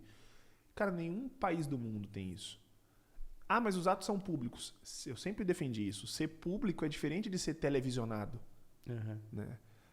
Público qualquer pessoa que tem interesse pode ir até lá, se está tão interessado, e assistir. Agora, você televisionar isso, acho muito pesado. Durante a pandemia, eu tive processos que eram sigilosos, tá? E que a audiência aconteceu por vídeo, e que os juízes autorizavam a mídia a acessar o link para assistir a audiência por vídeo. Aí eles falavam, não, mas se fosse aqui no fórum, como a audiência é pública, ainda que o processo seja sigiloso, a mídia ia entrar. Tá bom, mas a sala de audiência é do tamanho dessa sala que a gente tem. Tinha 40 réus no processo, 60 advogados e 20 repórteres. Não ia caber na salinha, não ia entrar, porque não ia caber. Eu tenho certeza que não ia entrar. E aqui, como é vídeo, entra todo mundo. Né? Então, assim, eu acho que tem que ter publicidade. A publicidade surge nos processos. Quando surge lá no século XI a ideia de que os processos tinham que ser público, Surge porque o processo sigiloso era um processo que era para condenar a pessoa sem nenhuma lei, sem nenhuma garantia, sem ninguém ver. E a gente fala, não, isso aqui está acontecendo muita barbaridade ali, muita atrocidade. Vamos tornar isso os julgamentos públicos para que todo mundo possa controlar o exercício do poder. Então, a publicidade surge para que o poder não seja excessivo, não para dar mais força para o poder. Exato. E agora a publicidade está tornando o poder excessivo, né? A publicidade dá mais poder ao poder. Então, assim, a gente inverteu um pouco das coisas. Ser público não é ser televisionado, não é ser mediatizado, midiático. Cara, e assim, loucura. Porque aí eu fui assistir o julgamento lá, né? E eu conheci o rapaz lá do acampamento da igreja e tal, não sei o quê. Falei, pô, beleza. Vou acompanhar aqui, né, como estudante de Direito. A nossa turma na Birra estava defendendo o caso. Tinha um outro professor também, que eu não lembro agora, que estava lá no caso. Acho que estava o Fábio Tradi e o José Belga Tradi. O José Tradi. E, pô, eu assistindo lá, cara, os caras deram uma aula de direito, assim. O tribunal em si foi maravilhoso. Eu falei, pô, aulas cria. Então, assim, pô, muito bom. Aí foi ver a condenação, tipo... condenado, homicídio duplo qualificado e tal, não sei o que, um rolo lá duplamente qualificado, né? E aí eu falei, pô, mano, que loucura. Aí, ali eu tive meu primeiro toque, assim, né? Cara, esse tribunal parece que, assim, ele não existiu de fato, né? Ele foi como eu posso dizer, uma burocracia, uma formalidade que tinha que acontecer, mas o cara já estava condenado antes de começar. Porque na hora que a gente chegou lá, TV Morena, tava todo mundo lá filmando e tal, não sei o quê. Aí família do rapaz com camiseta e tal. Assim, pô, é uma situação chata, é péssima, uma situação horrível. Só que, pô, se a gente tem a justiça e tem as leis, as coisas têm que ser cobridas de acordo, né? Não, assim, através de opinião pública e tal, não sei o quê. Sabia que quando eu falo que isso às vezes é uma estratégia também, é muito doido, né? Eu sempre brinco e falo para meus alunos. Acho muito engraçado quando algum cliente me liga às 6h05 da manhã e fala, doutora, polícia ou Ministério Público bateu na minha Polícia Federal, Polícia Civil, o Ministério Público está aqui, cumprindo o mandado da minha casa. 6h05. Eu, em 10 minutos, estou na casa do meu cliente. Esse é o dia que você só escova o dente e monta no terno. Em 10 minutos, eu estou na casa do meu cliente. Quando eu chego na casa do meu cliente, já está toda a mídia na frente da casa do meu cliente. Aí eu falo, será que meu cliente ligou para mim e depois ligou para a mídia também? Não. Quem comunicou a mídia? Então, há um uso estratégico, né, da mídia. E olha só, isso é bem interessante. Tem uma operação na Itália chamada Manipulite. Operação Mãos Limpas. E o Sérgio Moro escreve um artigo, tema polêmico. Sérgio Moro escreve um artigo em 2004, cara. 2004. 2004 não tinha nem iniciado o julgamento do Mensalão ainda. A Lava Jato começa, salvo engano, não lembro se 2011 ou 2014. 2011 é o Banestado. Lava Jato começa em 2014. E o Sérgio Moro, em 2004, escreve um artigo falando dessa operação Manipulite na Itália e falando que, olha, não tem como punir grandes políticos e grandes empresários sem ter delação, porque a gente não consegue chegar... E isso vinha da ideia de omertá da Itália, e a ideia de omertá era ninguém fala. Né? Isso que significa omertá lá para eles. Ninguém fala, né? Ninguém delata o outro. Então não tem como, sem delação, a gente chegar a alguém. E não tem como também a gente... Um político, um cara que teve, sei lá, para ocupar o cargo público dele, 200 mil votos. Como é que eu vou convencer que esse cara que teve 200 mil pessoas apoiando ele fez algo de errado? Eu vou precisar expor esse cara de forma ruim. Então, eu vou precisar da mídia para isso. E ele escreve isso nesse artigo. É muito doido, né? Isso é usado depois, no caso em que ele é declarado suspeito lá na frente. Ele escreve isso. E a Manipulite tem tudo o que aconteceu na Lava Jato, né? Tudo que aconteceu. Hoje existe uma Lava Jato da Lava Jato, que investiga, não a mensagem que o Moro trocou com o Deltan, porque isso não é, na minha opinião, eu, Thiago, advogado, não é criminosa. Torna o juiz imparcial para o processo, mas crime não é. Mas investiga se não teve crime do sentido de esse cara vai delatar, mas com a Ana de advogada dele eu não delato. Só delato se for o Biel. E esse cara contrata o Biel e o Biel recebe dinheiro e alguém também está recebendo dinheiro dessa delação. Loucura. Então, assim, existem esses tipos de... manipulação. Existem esses tipos de conversa e etc. Eu li um livro, cara, que chama A Teoria do Caos. Eu esqueci, tem um subtítulo, assim. A Teoria do Caos, como as fake news influenciam eleições, blá, blá, blá, blá, blá, alguma coisa assim. Cara, o livro é maravilhoso. E ele conta exatamente o roteiro político da Itália dos anos 90 para agora. Que é a que é exatamente que vai parar esse no Berlusconi. acontecimento. Que vai parar no Berlusconi. Que são assim, né? O judiciário compra uma briga com os políticos. Exato. E eles, eles desmantelam a classe política, falando assim, a gente é o justiceiro e os caras são os vagabundos. Aí, passado esse período de manchar a carreira política, todos todos não, né? Assim, vários juízes, pessoas do judiciário se elegem para cargos políticos. Olha só onde isso aconteceu também. Que loucura, né, cara? Você viu que loucura? Eu tava e, cara, aí tem um artigo, né? Isso é muito pra quem é do direito, mas tem um artigo de um professor italiano chamado Renzo Orlandi, que o cara escreve em 2016, 2017, por aí, analisando a Lava Jato e falando, cuidado, rapaziada, isso aí que tá acontecendo aí no Brasil aconteceu igualzinho aqui na Itália. Aqui na Itália o fim foi assim. Cuidado, a gente sabe onde vai chegar. E, cara, o final é igual. É o mesmo roteiro, né? É judicialização da política. Né? Quando você começa a resolver problemas políticos, porque a gente ainda escolhe muito mal aqueles que nos representam no cenário político. Sim. E aí que você começa a ver que não estamos tendo boas representações no cenário político e o Poder Judiciário resolve resolver isso. E não é bem assim. Problemas políticos se resolvem através da política, com uma nova eleição, elegendo novos eleitores. Óbvio que se tiver corrupção e que se tiver crime praticado por quem está lá na política, o Poder Judiciário tem que entrar para punir. Mas para punir, não para influenciar o cenário político. Concordo. É isso que eu penso. E aí a gente estava conversando, né, Thiago, mas e o negócio do processo, né? É assunto polêmico, o Moro ser suspeito ou não. Eu falei para vocês que eu ia dar um exemplo didático do Moro ser suspeito ou não. Para que time que você torce, seu Biel? Santos. E você, Ana? Finge que é São Paulo. Finge que é São Paulo. Mas é bom, é clássico. Santos e São Paulo. Sansão chama esse clássico. Sansão. Essa eu não sabia, né? Não, parei no Rogério Ceni. Faz um pouquinho de clássico, tempo. Santos e São Paulo. Beleza. O juiz está apitando o jogo. O juiz não precisa pegar a bola do Santos aqui, né, e fazer o gol no São Paulo para ele ser imparcial, para você não gostar desse juiz. Ele não precisa fazer isso, né?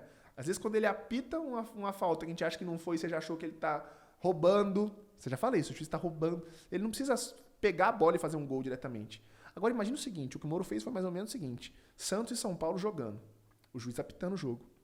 Ele sai do jogo, vai lá no banco de reservas e fala pro técnico, sei lá, não lembro qual que é o nome do atacante do Santos aí. Nem Marcos Leonardo, fenômeno. Joga muito bola, meteu 2 final de semana. O Marcos Leonardo não tá bem no jogo.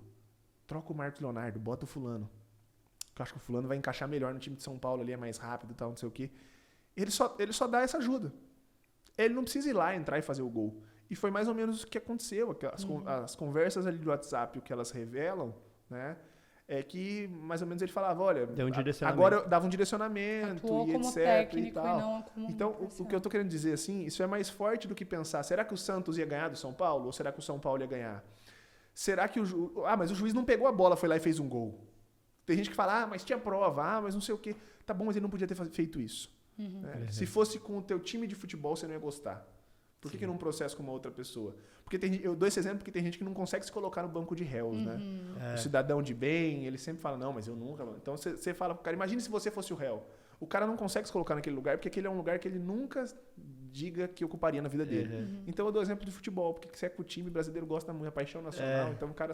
Pô, realmente, se o juiz, no meio do jogo de futebol, fizesse isso... Cara, e acho que hoje, quando a gente fala de Lula e Bolsonaro, a sensação é exatamente essa, né? Que a gente tá falando de 2 times de futebol. É uma loucura, cara. É uma paixão, assim, maluca. E nos levou onde estamos, né, cara? Nos levou cenário caótico, que só tende a piorar até o fim do ano aí. Sempre que se bipolariza algo, dá esses problemas. Então, assim, é que é engraçado. A maioria dos criminalistas que eu ouço falam realmente que o Moro agiu de forma suspeita e falam contra... Constitucionalistas. Palavra difícil de falar. Constitucionalistas. Bem eu sou bem duro. Advogado criminalista que defende Sérgio Moro não é advogado criminalista. Sou bem duro. Advogado criminalista. Corta esse. Né? Advogado criminalista. Advogado criminalista que defende o que o Sérgio Moro fez não é advogado criminalista. Se fosse no teu processo, você não ia defender. Justo. Se fosse com o teu cliente, você não ia gostar. Então para, amigo. É nesse ponto que eu quero chegar. E assim, eu já vi posicionamentos seus já desde antes, por isso que eu estava conversando com você antigamente, falando sobre isso, e eu concordo plenamente, assim, do pouco que eu conheço da área do direito criminal, eu penso isso também, acho que ele foi completamente parcial. Enfim, independente disso. Como que você pensa a respeito da prisão em segunda instância, você como criminalista, não sei, é uma parte mais constitucional mesmo assim, né? Você acha que realmente o processo da Lava Jato, ele correu da forma certa, a prisão do Lula foi legal ou não? E explica pra galera aí, partindo disso. Você fez um monte de pergunta aí. Tá. 12 em 1. Vamos começar pela prisão em segunda instância. Vamos começar pela prisão em segunda instância. Isso é um negócio bem legal. Você falou do Fábio Tradi. O Fábio Tradi hoje é um advogado criminalista que é deputado federal. Né? Ele tem um projeto de lei. Eu fui pro Congresso, eu fui no Congresso Nacional, fui ouvido na Câmara dos Deputados. Pô, fenomenal. Até fui pesquisar qual que era o cara mais novo que tinha na época, acho que eu tinha 28, cara. Fui ouvido na Câmara dos Deputados porque eu escrevi um livro sobre isso, sobre prisão em segunda instância. Né? Foi a minha pesquisa do mestrado. E aí eu sou ouvido porque tem uma PEC, um projeto de emenda à Constituição para autorizar prisão em segunda instância. Né? E assim, já tinham vários juristas sido ouvidos e vários juristas dado opinião sobre aquilo. E eu talvez era o menorzinho que estava ali para ser ouvido. Então eu fui bem assim, eu cheguei no Fábio e falei, Fábio, qual que é o ambiente político disso aqui? Vai ser aprovado ou não vai? Ele falou, vai. Eu falei, então eu vou para apagar fogo. Eu vou para tentar um caminho que seja um caminho possível. E qual que era a minha maior preocupação? Prisão em segunda instância. Beleza, tem uma primeira instância, o cara é condenado, na segunda ele é condenado de novo, já vamos poder executar a pena por vários argumentos que o Supremo deu lá, que todos têm como contrapor. Mas a minha grande preocupação era, e o cara que foi absolvido na primeira instância? Durante um processo criminal, sofreu um processo criminal, foi absolvido. Só que o Ministério Público resolveu recorrer. E na hora que o Ministério Público recorreu, o tribunal condenou ele. Quer dizer, aquela é a primeira condenação. Na primeira instância, ele tinha sido absolvido. E agora, já vão botar ele para cumprir pena? E qual que era o maior problema disso? E isso era o próprio argumento do STJ e do STF para admitir a prisão em segunda instância. Que o STJ e que o Supremo não iriam mais analisar as provas do processo, o que aconteceu nas audiências, e a ver se teve alguma ilegalidade, basicamente. Assim, se tem alguma violação de lei ou de norma constitucional. Esse cara não ia ter mais recurso. Então, eu fui lá para falar... Tá bom, se vocês quiserem passar isso com o que eu não concordo, só dá pra ser se for condenação e condenação. Se o cara foi absolvido e pela primeira vez condenado, eu inclusive tenho que ter um recurso novo. Né? E cara, passou. Tá assim no projeto de lei, tá assim na emenda constitucional, me citando. Até é engraçado, a PEC tinha o nome de um antigo ministro do STF, que era PEC Peluso. Eu falei, Fábio, tem que mudar isso aí. PEC Buni. Tem que botar como PEC Buni. Ficou bem legal. Tá lá. E aí, no dia seguinte, já o PSL falou que o deputado cria um novo recurso para defender quem é condenado na segunda instância. Pô, não é um novo recurso, é um negócio que é... E assim, o que eu acho da prisão em segunda instância? Ok, nós somos um dos poucos países que tem, aspas, 4 instâncias, primeira, segunda, STJ, STF, e só quando transita em julgado aqui que a pessoa vai ser presa. Somos.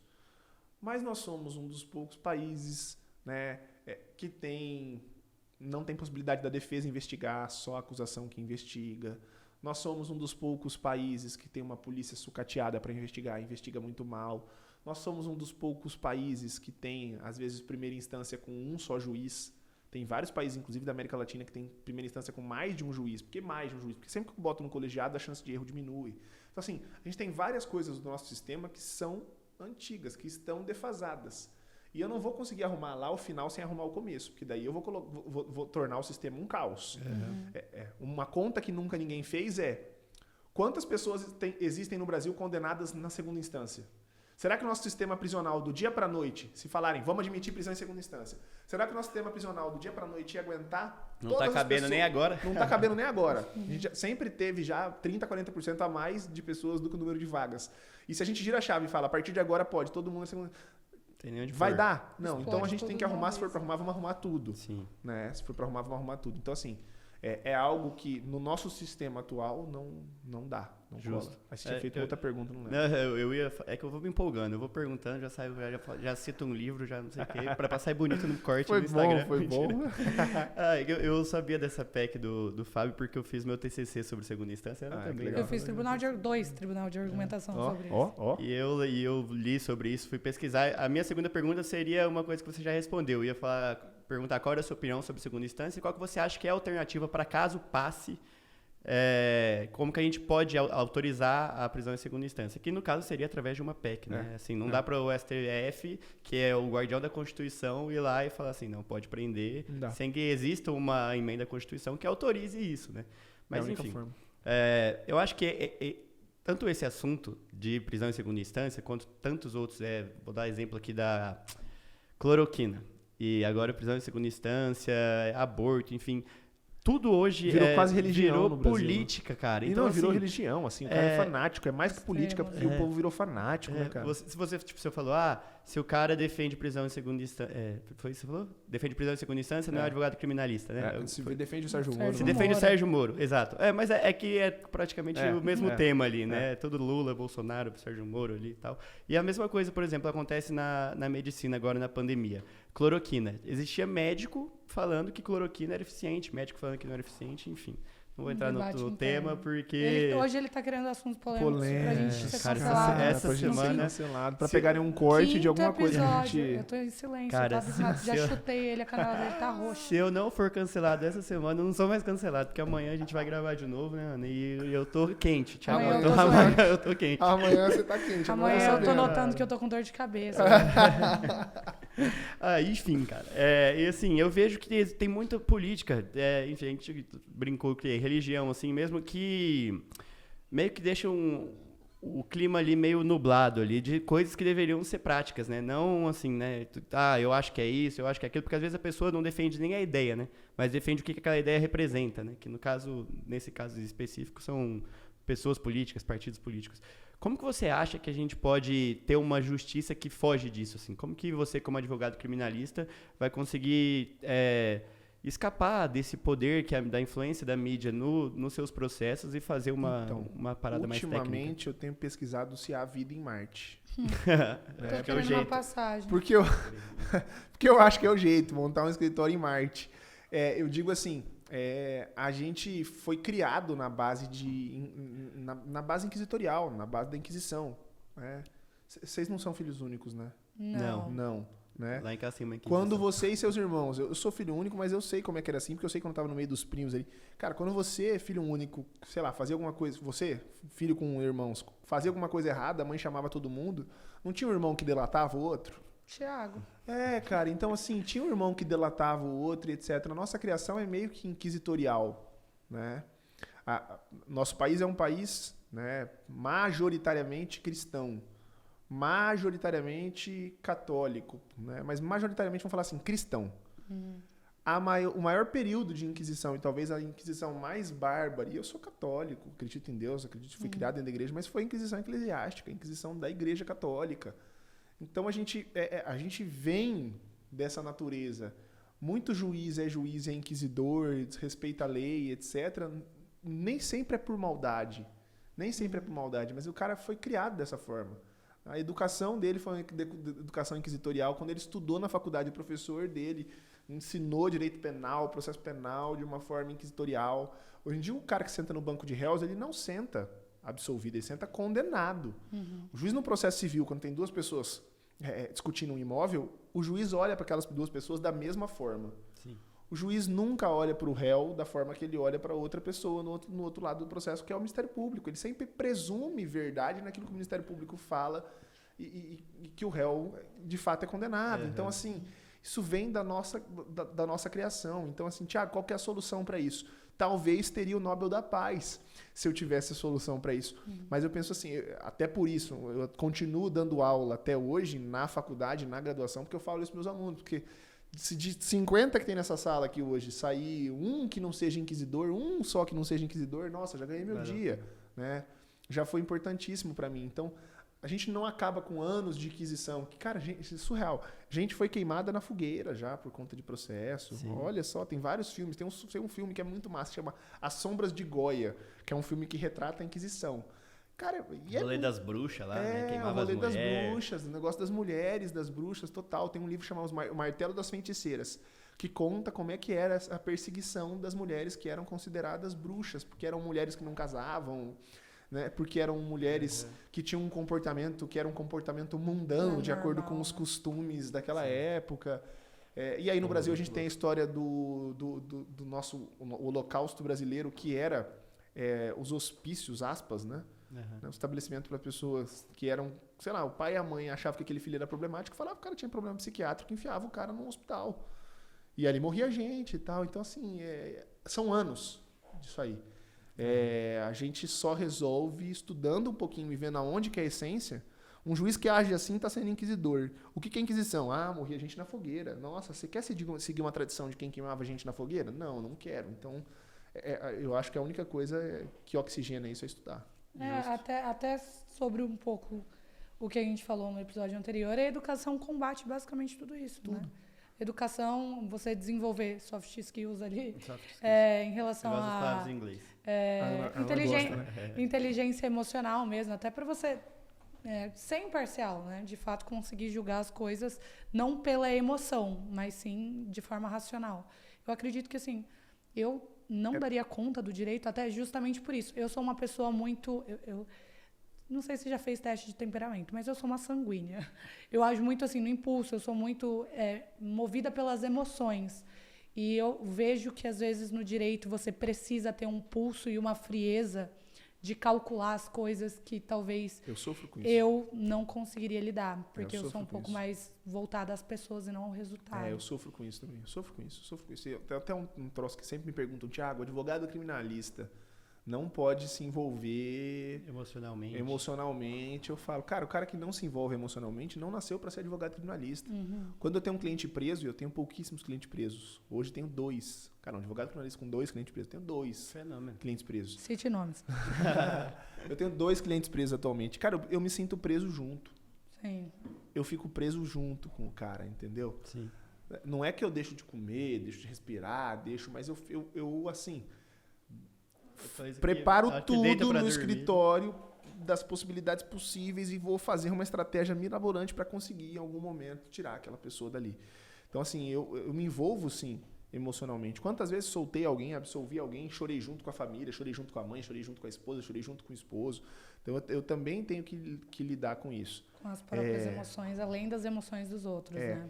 E você vira uma esponja, cara, advocacia criminal, porque ninguém, digo, é completamente diferente de qualquer outra profissão. Cara, eu falo, se eu pudesse escolher lá atrás, eu amo a minha profissão, eu sei que tenho vocação para isso, talvez não seria outra coisa no planeta se não fosse isso, mas se eu pudesse escolher, eu seria qualquer coisa, senão não seria. Contratos não parecem uma má ideia. Cara, sabe por quê? Porque você vira uma esponja, a pessoa nunca fala, né? Cara, o médico é igual. Lógico que não, depende de que área da medicina que você vai atuar. Pô, você já viu o cirurgião plástico lidar com alguém no momento ruim? Desculpa. Cirurgião plástico, cara, a pessoa chega, vai fazer uma cirurgia plástica, tá feliz. Tem uma reconstrução ali em acidentes, essas coisas. O arquiteto, o engenheiro, a pessoa, uma casa nova e tal. Cara, o cara só chega no meu escritório fudido. Sim. E com problema. Então você vira uma esponja violenta. Tampar o umbigo, né? Quer uma água? Não, tô bem. Acabou a água. Engasguei. Você vira uma baita esponja. Então, assim, tem a hora que eu tenho que tomar um banho de sal grosso e tal. Porque lida além dos sentimentos de outros, né? Com os seus próprios, né? Que é essa cobrança. Às vezes, né? Tendo um resultado diferente do que você queria. Eu imagino muito assim. Thiago, você tem que ser psicólogo, também advogado criminalista. Você tem, cara. E se você não entender isso, não é advocacia criminal, não é advocacia de família que você vai fazer. Você vai virar também um pouco psicólogo. Mas isso não está incluído nos teus honorários. Não está, porque você não quer, começa a incluir. Né? Eu sempre dou uma sentida boa no cliente na reunião. Às vezes faço... que é tão caro? Terapia. Às vezes faço mais de uma reunião para sentir como é que é o cara, porque aquele cara que eu sinto, putz, esse cara aqui é meio intrometido. Esse cara vai me ligar sábado à noite. E se ele me ligar sábado à noite, eu vou atender ele. Porque ele está me pagando para aquilo, mas está no contrato. Entendeu? Eu botei no valor. O preço que eu cobrei ali, inclusive, mas tá muito caro. Mas, pois é, quando você estiver no sábado à noite... pensando um monte de loucura sobre o teu processo. Tua esposa não aguenta mais te ouvir, teu filho não aguenta mais te ouvir, teus amigos não aguentam mais te ouvir. Você já tá até bêbado, você vai ligar pra mim, eu vou te atender. E nós vamos conversar sobre o teu processo, no sábado, meia-noite. Aulas, né? Aulas de advocacia criminal. Só que eu boto isso, só que está no preço. Isso vale pro publicitário também. Está no preço. Às vezes o cara tem uma ideia, puta, aquele negócio tem que ser verde, não pode ser azul. E o cara vai te ligar sábado à noite, eu vou atender. Mas tá no preço. Eu vou te entregar aqui, porque a gente tava conversando, acho que não tava gravando ainda, mas você soltou uma aqui. E como já vão te crucificar disso por você ter falado mal do Sérgio Moro, e eu também não sou baú, eu já falo logo já. Você falou que você tem um pezinho na esquerda, né, Thiago? Assim, né? Só um pezinho, né? Só uns dedinhos ali, tranquilo. E, cara, eu acho que isso tem muito a ver com a sua profissão mesmo, né? Porque o advogado criminalista, ele... É contrapoder, né, cara? E você tem um contato direto com a realidade ali do mundo, né? A parte dura e tal. Então é muito fácil a gente tá falando de economia, de não sei o que lá, enquanto tem gente se fudendo a cabo e rabo aí. E assim, você, na sua profissão, você enxerga muito isso, né? Então você acha que... Sabe o que eu percebo que começou a acontecer no Brasil? Muito com o movimento do mensalão, com o movimento lavajatista, etc e tal. A gente tem e sempre teve muitos problemas no nosso país. Por conta da forma que a gente foi colonizado, por conta de ser o último país da América a abolir a escravidão, por conta de N fatores históricos, a gente tem problemas na educação, a gente tem problemas de infraestrutura, a gente tem problema de saneamento. Cara, a gente tem umas coisas assim que não chega pra gente aqui. Assim, é surreal. Esses meses atrás eu fiz um júri pro bono no escritório. Fizemos um júri de graça para um sujeito. E era um sujeito que pagava o aluguel do imóvel que ele morava na época do crime. E na época do crime ano passado. Era R$250. O aluguel de um imóvel por R$250. O jeito que ele falava que ele deu uma facada no cara, o motivo da facada, é um jeito que ele lida com a vida, Biel, que não é o jeito que você lida, não é o jeito que a Ana lida, não é o jeito que eu, Thiago, lida. Por quê? Porque nós temos muito a perder, ele não tem nada a perder. Então a vida para ele vale muito menos do que vale pra gente. Né? E isso aí você vê, né, nesse ambiente. É surreal isso. A vida vale muito pra gente. Por quê? Porque a gente tem muita coisa, cara. A gente tem uma casa boa, um carro bom. Tem uma música do Projota que fala sobre isso, cara. O homem que não tinha nada. Muito louco, muito louco. Então, assim, nem todas as pessoas são assim. E você vê isso na advocacia criminal. E eu, nesse júri, precisava passar isso pras pessoas. E, cara, eu já tinha estudado tudo o processo e não tinha pegado um insight ainda de como que eu ia passar isso. E aí eu tava vendo TV. Tava vendo, o pessoal gosta de chamar Globo Lixo. Tava vendo Globo, cara. Né? Não penso isso da Globo. Acho que é Globo como a mídia, igual você falou, atende interesses políticos. Tava vendo a Globo News, e na Globo News os caras estavam falando, eu nem imaginava isso, Biel, 2 meses atrás, Ana, que em Recife tem pessoas que não estavam vacinadas ainda a primeira dose para Covid, porque lá a única forma de se inscrever para vacinar era por aplicativo. E tem gente que não tem, em 2022, celular com acesso à internet, cara. Não tem gente que não tem. É surreal pra gente falar isso num podcast pro público que tá assistindo a gente, mas tem gente que não tem. E os caras estavam mostrando isso em Recife. Então, assim, existem muitos Brasis dentro do nosso Brasil, né? Muito. E com esses movimentos que a gente embarcou na judicialização da política, a gente viu que todos esses problemas de infraestrutura, de educação, de saneamento, de tudo, de saúde, seriam resolvidos através de processos judiciais, porque o dinheiro que não estava chegando para a população era dinheiro da corrupção. E não é só, a gente tem muita má administração. Sim, falta de gestão. A gente tem muito má administração, falta de gestão. Pô, se não me ensinam na faculdade de Direito a gerir, você acha que ensinam o cara que é prefeito, o cara que é governador? Quantos dos nossos políticos que exercem cargos no poder executivo têm algum curso de gestão pública? Quantos dos nossos políticos no poder legislativo têm algum curso de direito ou algum curso mínimo básico de procedimento legislativo? Então, tá aí. É aí que explica. Cara, enfim, se você gosta de gente que não tem celular, eu ia até falar, cara, tem gente que não tem saneamento básico, não tem acesso à água potável, tem, pô. Velho, tipo não assim, tem, quanto que vai ter um celular? E não tem até hoje. Sim. Né? E não tem até hoje. Tem um livro que estourou ano passado, que é o Torto Arado. E nesse livro, Torto Arado, não vou lembrar qual que é o nome, Torto Arado, qual que é o nome do autor, é o mais importante. E ele conta a história de 2 meninas, assim, de uma comunidade, Itamar Vieira Júnior, Torto Arado. É um conto história no Nordeste, assim, de 2 meninas que sofrem um acidente na casa e, por conta do acidente, são levadas no hospital. E é a primeira vez que saem da cidade interior, é a primeira vez que, vê prédio. É a primeira vez que entra num hospital. E isso não existe. Você já leu O Sol Nasce para Todos? Não. Vou te dar de presente esse livro. Puta, esse livro é foda. Então, assim, eu acabo na advocacia criminal, por exemplo, nesse exemplo desse caso que eu dei, vendo isso. Mas talvez se eu fosse médico e médico num bairro, também veria isso. Talvez se eu fosse engenheiro e trabalhasse em casas que constroem para projetos sociais, também veria isso. Eu acho que falta mais a gente querer enxergar e sair um pouquinho da nossa bolha, do nosso mundo, né? E para enxergar um pouco, você não precisa ser de direita ou de ser de esquerda, você só precisa enxergar o outro. Querer estudar e conhecer, né, mesmo? Você só precisa enxergar o outro, acho que é isso. Cara, você estava falando desses casos de pessoas, enfim, né, que passam por dificuldades e veio, foi da Nabirra, no caso do Tribunal do Júri lá, ela não tava, não. É Nabia ou Nabirra? É Nabia, eu acho. Nabia? Pra mim sempre foi Nabia. Nabia? Por que tem um H lá, cara? É Nabia, cara. Nabia, tá, e é Nabia. turco, né? Aí você resolveu falar Nabirra. Eu não sei se ela tava nesse caso, mas enfim, não foi esse caso que ela foi. Era um caso de uns meninos que, tipo, brigaram no bar, assim, aí não sei o que, de furto, lá. E tava ela e o Pedro Paulo, lembrei, meu outro professor também, penalista lá da UCDB. E, cara, na época, eu falo que eu fiz o caminho de desesquerdização. Eu era um cara mais de esquerda, assim, me considerava um progressista, e eu fui...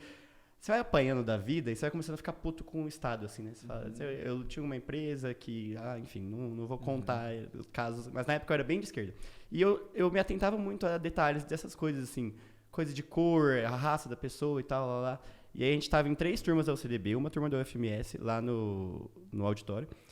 E assim, se eu sentei na frente, eu olhava pra trás, cara, de, sei lá, 100 alunos, eu acho que, tipo assim, tinham 4 negros mesmo.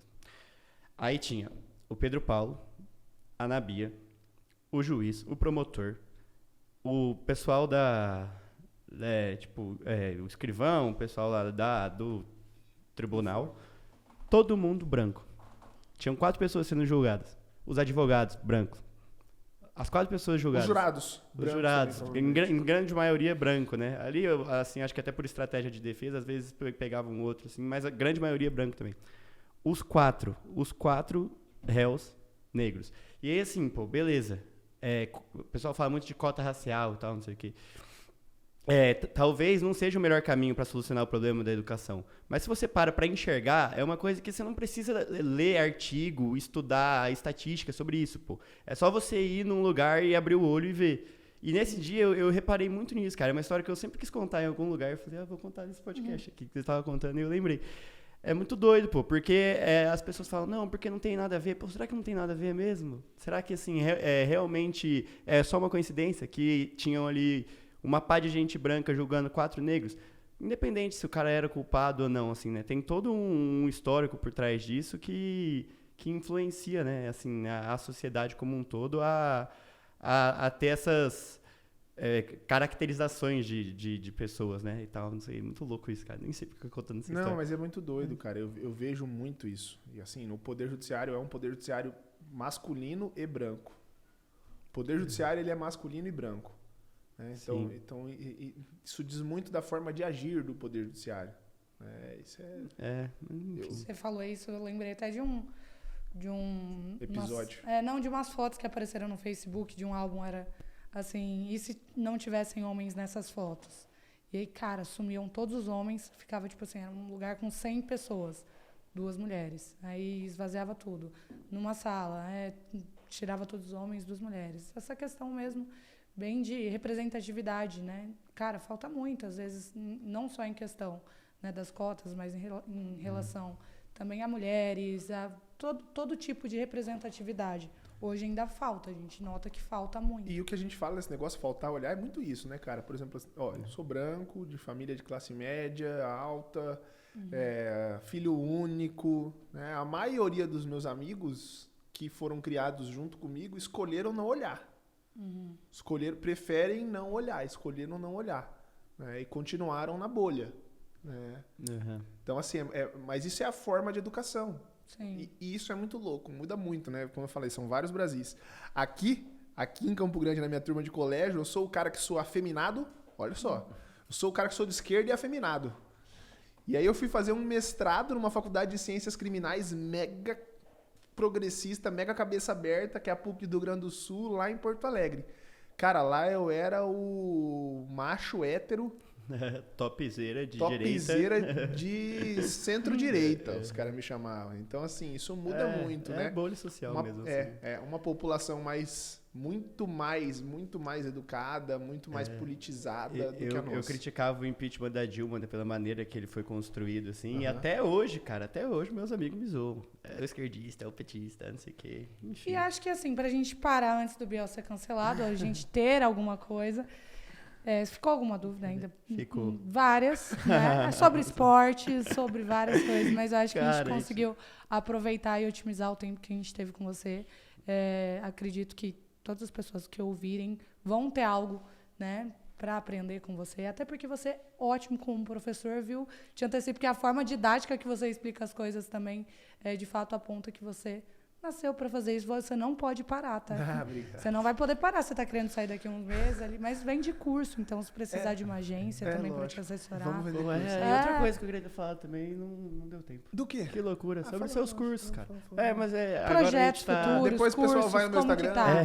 A gente tá parcelando. Eu criei rapidamente, né? Eu criei um curso chamado Formando Criminalistas, que é um curso que eu quero ter pro resto da vida, que é um curso que eu tenho uma ideia de tornar, quem sabe mais pra frente, numa pós-graduação de prática na advocacia criminal, mas de prática de verdade mesmo, porque tem um monte de pós-graduação que fala que a pós-graduação de advocacia criminal, mas é igual tudo outro. Não, esse meu curso é um curso de prática mesmo. Eu pego o processo e ensino o cara a fazer, ensino o cara a peticionar e etc e tal, falo um pouco disso que eu falei aqui, mas falo mais, né? Sobre reunião, precificação e tal, falo tudo. Show. Falo sobre marketing jurídico para advogado criminalista. Tinha até uma pergunta aqui na minha caixinha da menina falando, porque ele é referência, tal, não sei o quê, que dica que ele pode dar para novos advogados, como construir autoridade, tal, não sei o quê. Isso é legal. Até uma Ana começou a perguntar isso e a gente mudou de assunto, acho, uma hora. Eu sempre falo para o novo advogado que você tem que criar autoridade. Como que eu criei? Dando aula. Você tem que dar aula para ser um grande advogado criminalista? Não, tem vários criminalistas que não deram aula. Esse foi a minha forma de criar autoridade. Como que você pode criar a autoridade? Bom, você pode criar autoridade dentro do seu nicho de colegas da sala que formaram com você advogado, mostrando para eles que você é um cara que está atuando na área tal e que está se especializando, fez uma especialização. Você pode começar a escrever artigos, e não precisa ser artigo jurídico, pode ser artigo para revistas, para jornais, né, para começar a mostrar autoridade ali. Tem várias formas de você criar autoridade. E se você ainda não tiver, faça parecer ter. Né? Eu sempre falo, você precisa parecer ter autoridade. Não precisa ter no começo. No começo ninguém tem autoridade. Mas você tem que parecer sempre, desde o começo, ter autoridade. Eu acho que por várias vias. Acho que duas maneiras fáceis de construir autoridade aqui, falando pra gente finalizar antes que a Ana me esfaqueie.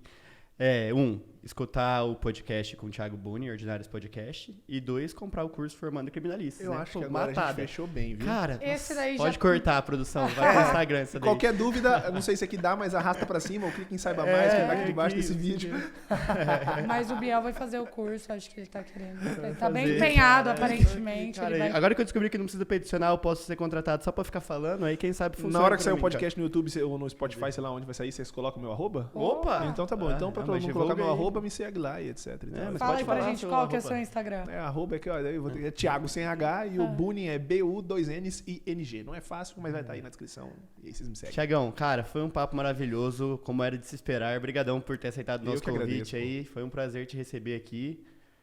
É isso, né, Sinta Ana? sempre bem-vindo, tá? Eu tinha até feito uma sugestão pro Biel. Falei, cara, a gente tinha que ter chamado ele com o Ricardo pra gente aprofundar algumas coisas do faz outro. Mas a gente Vamos faz fazer outro. A gente Vou trazer um cara que é amante do Sérgio Moro e a gente quebra o pau, todo mundo. Vamos fazer, vai ser legal. Ele gosta. Vamos fazer. A gente faz o segundo, depois a gente faz o terceiro, no terceiro eu viro sócio, beleza? Fechou. Já entra assim. Inclusive, se quiser, a gente também tá com vagas pra patrocinadores. Nossa, cara, é a primeira vez na vida em, sei lá, 3 meses de projeto que a Ana Ramos dá uma Lembrei. O provimento do OAB, a única coisa que ele não autoriza ainda é patrocínio de eventos, juro pra vocês. Não é um evento, cara. Não aceita patrocínio. Na verdade, ele aceita patrocínio de evento, mas depois a gente conversa. A gente faz aqui por fora. Thiago, Gente, muito obrigado. obrigada, viu? De verdade mesmo. A gente adorou. Biel, tem alguma coisa pra acrescentar? Cara, depois desse papo construtivo aqui, né, eu quero lembrar a todos que final do ano temos o evento mais importante pro nosso país, né? Então, assim, Copa do Mundo tá chegando aí, gurizada. Vamos lá, Brasil Hexa, é nóis. Obrigado. Queria agradecer mais uma vez aos nossos patrocinadores maravilhosos, Valejo Utilidades e Ótica Vide. Gabriel Crispim, se você não trouxer os óculos que eu te pedi aqui no nosso próximo programa, cara... Era pro Boninho estar usando um óculos agora. Você vai se desentender comigo, porque hoje a gente papo cabeça aqui, eu queria meter um óculos de grau pra ficar, né, na panca do cara, estilo Thiago Buni. Não, tô aqui. Esse essa meu cara é falso, de tonto. por exemplo. Peguei lá na ótica, Vide. Mas então não é então falso não é falso, esse. Não, caralho. é pro pipa. Não, é falso. A lente é só pra me deixar com cara falso. Entendi. Falso, entendi. mas É muito só pra dar belo. credibilidade. Tô Não é míope. Tiagão, obrigado, Valeu, cara. Obrigada, Ti. Aninha, te amo. Desculpa Bem. por atrasar o final do episódio. Normal. Gente, valeu. Amo vocês. Até a próxima. Tchau, tchau.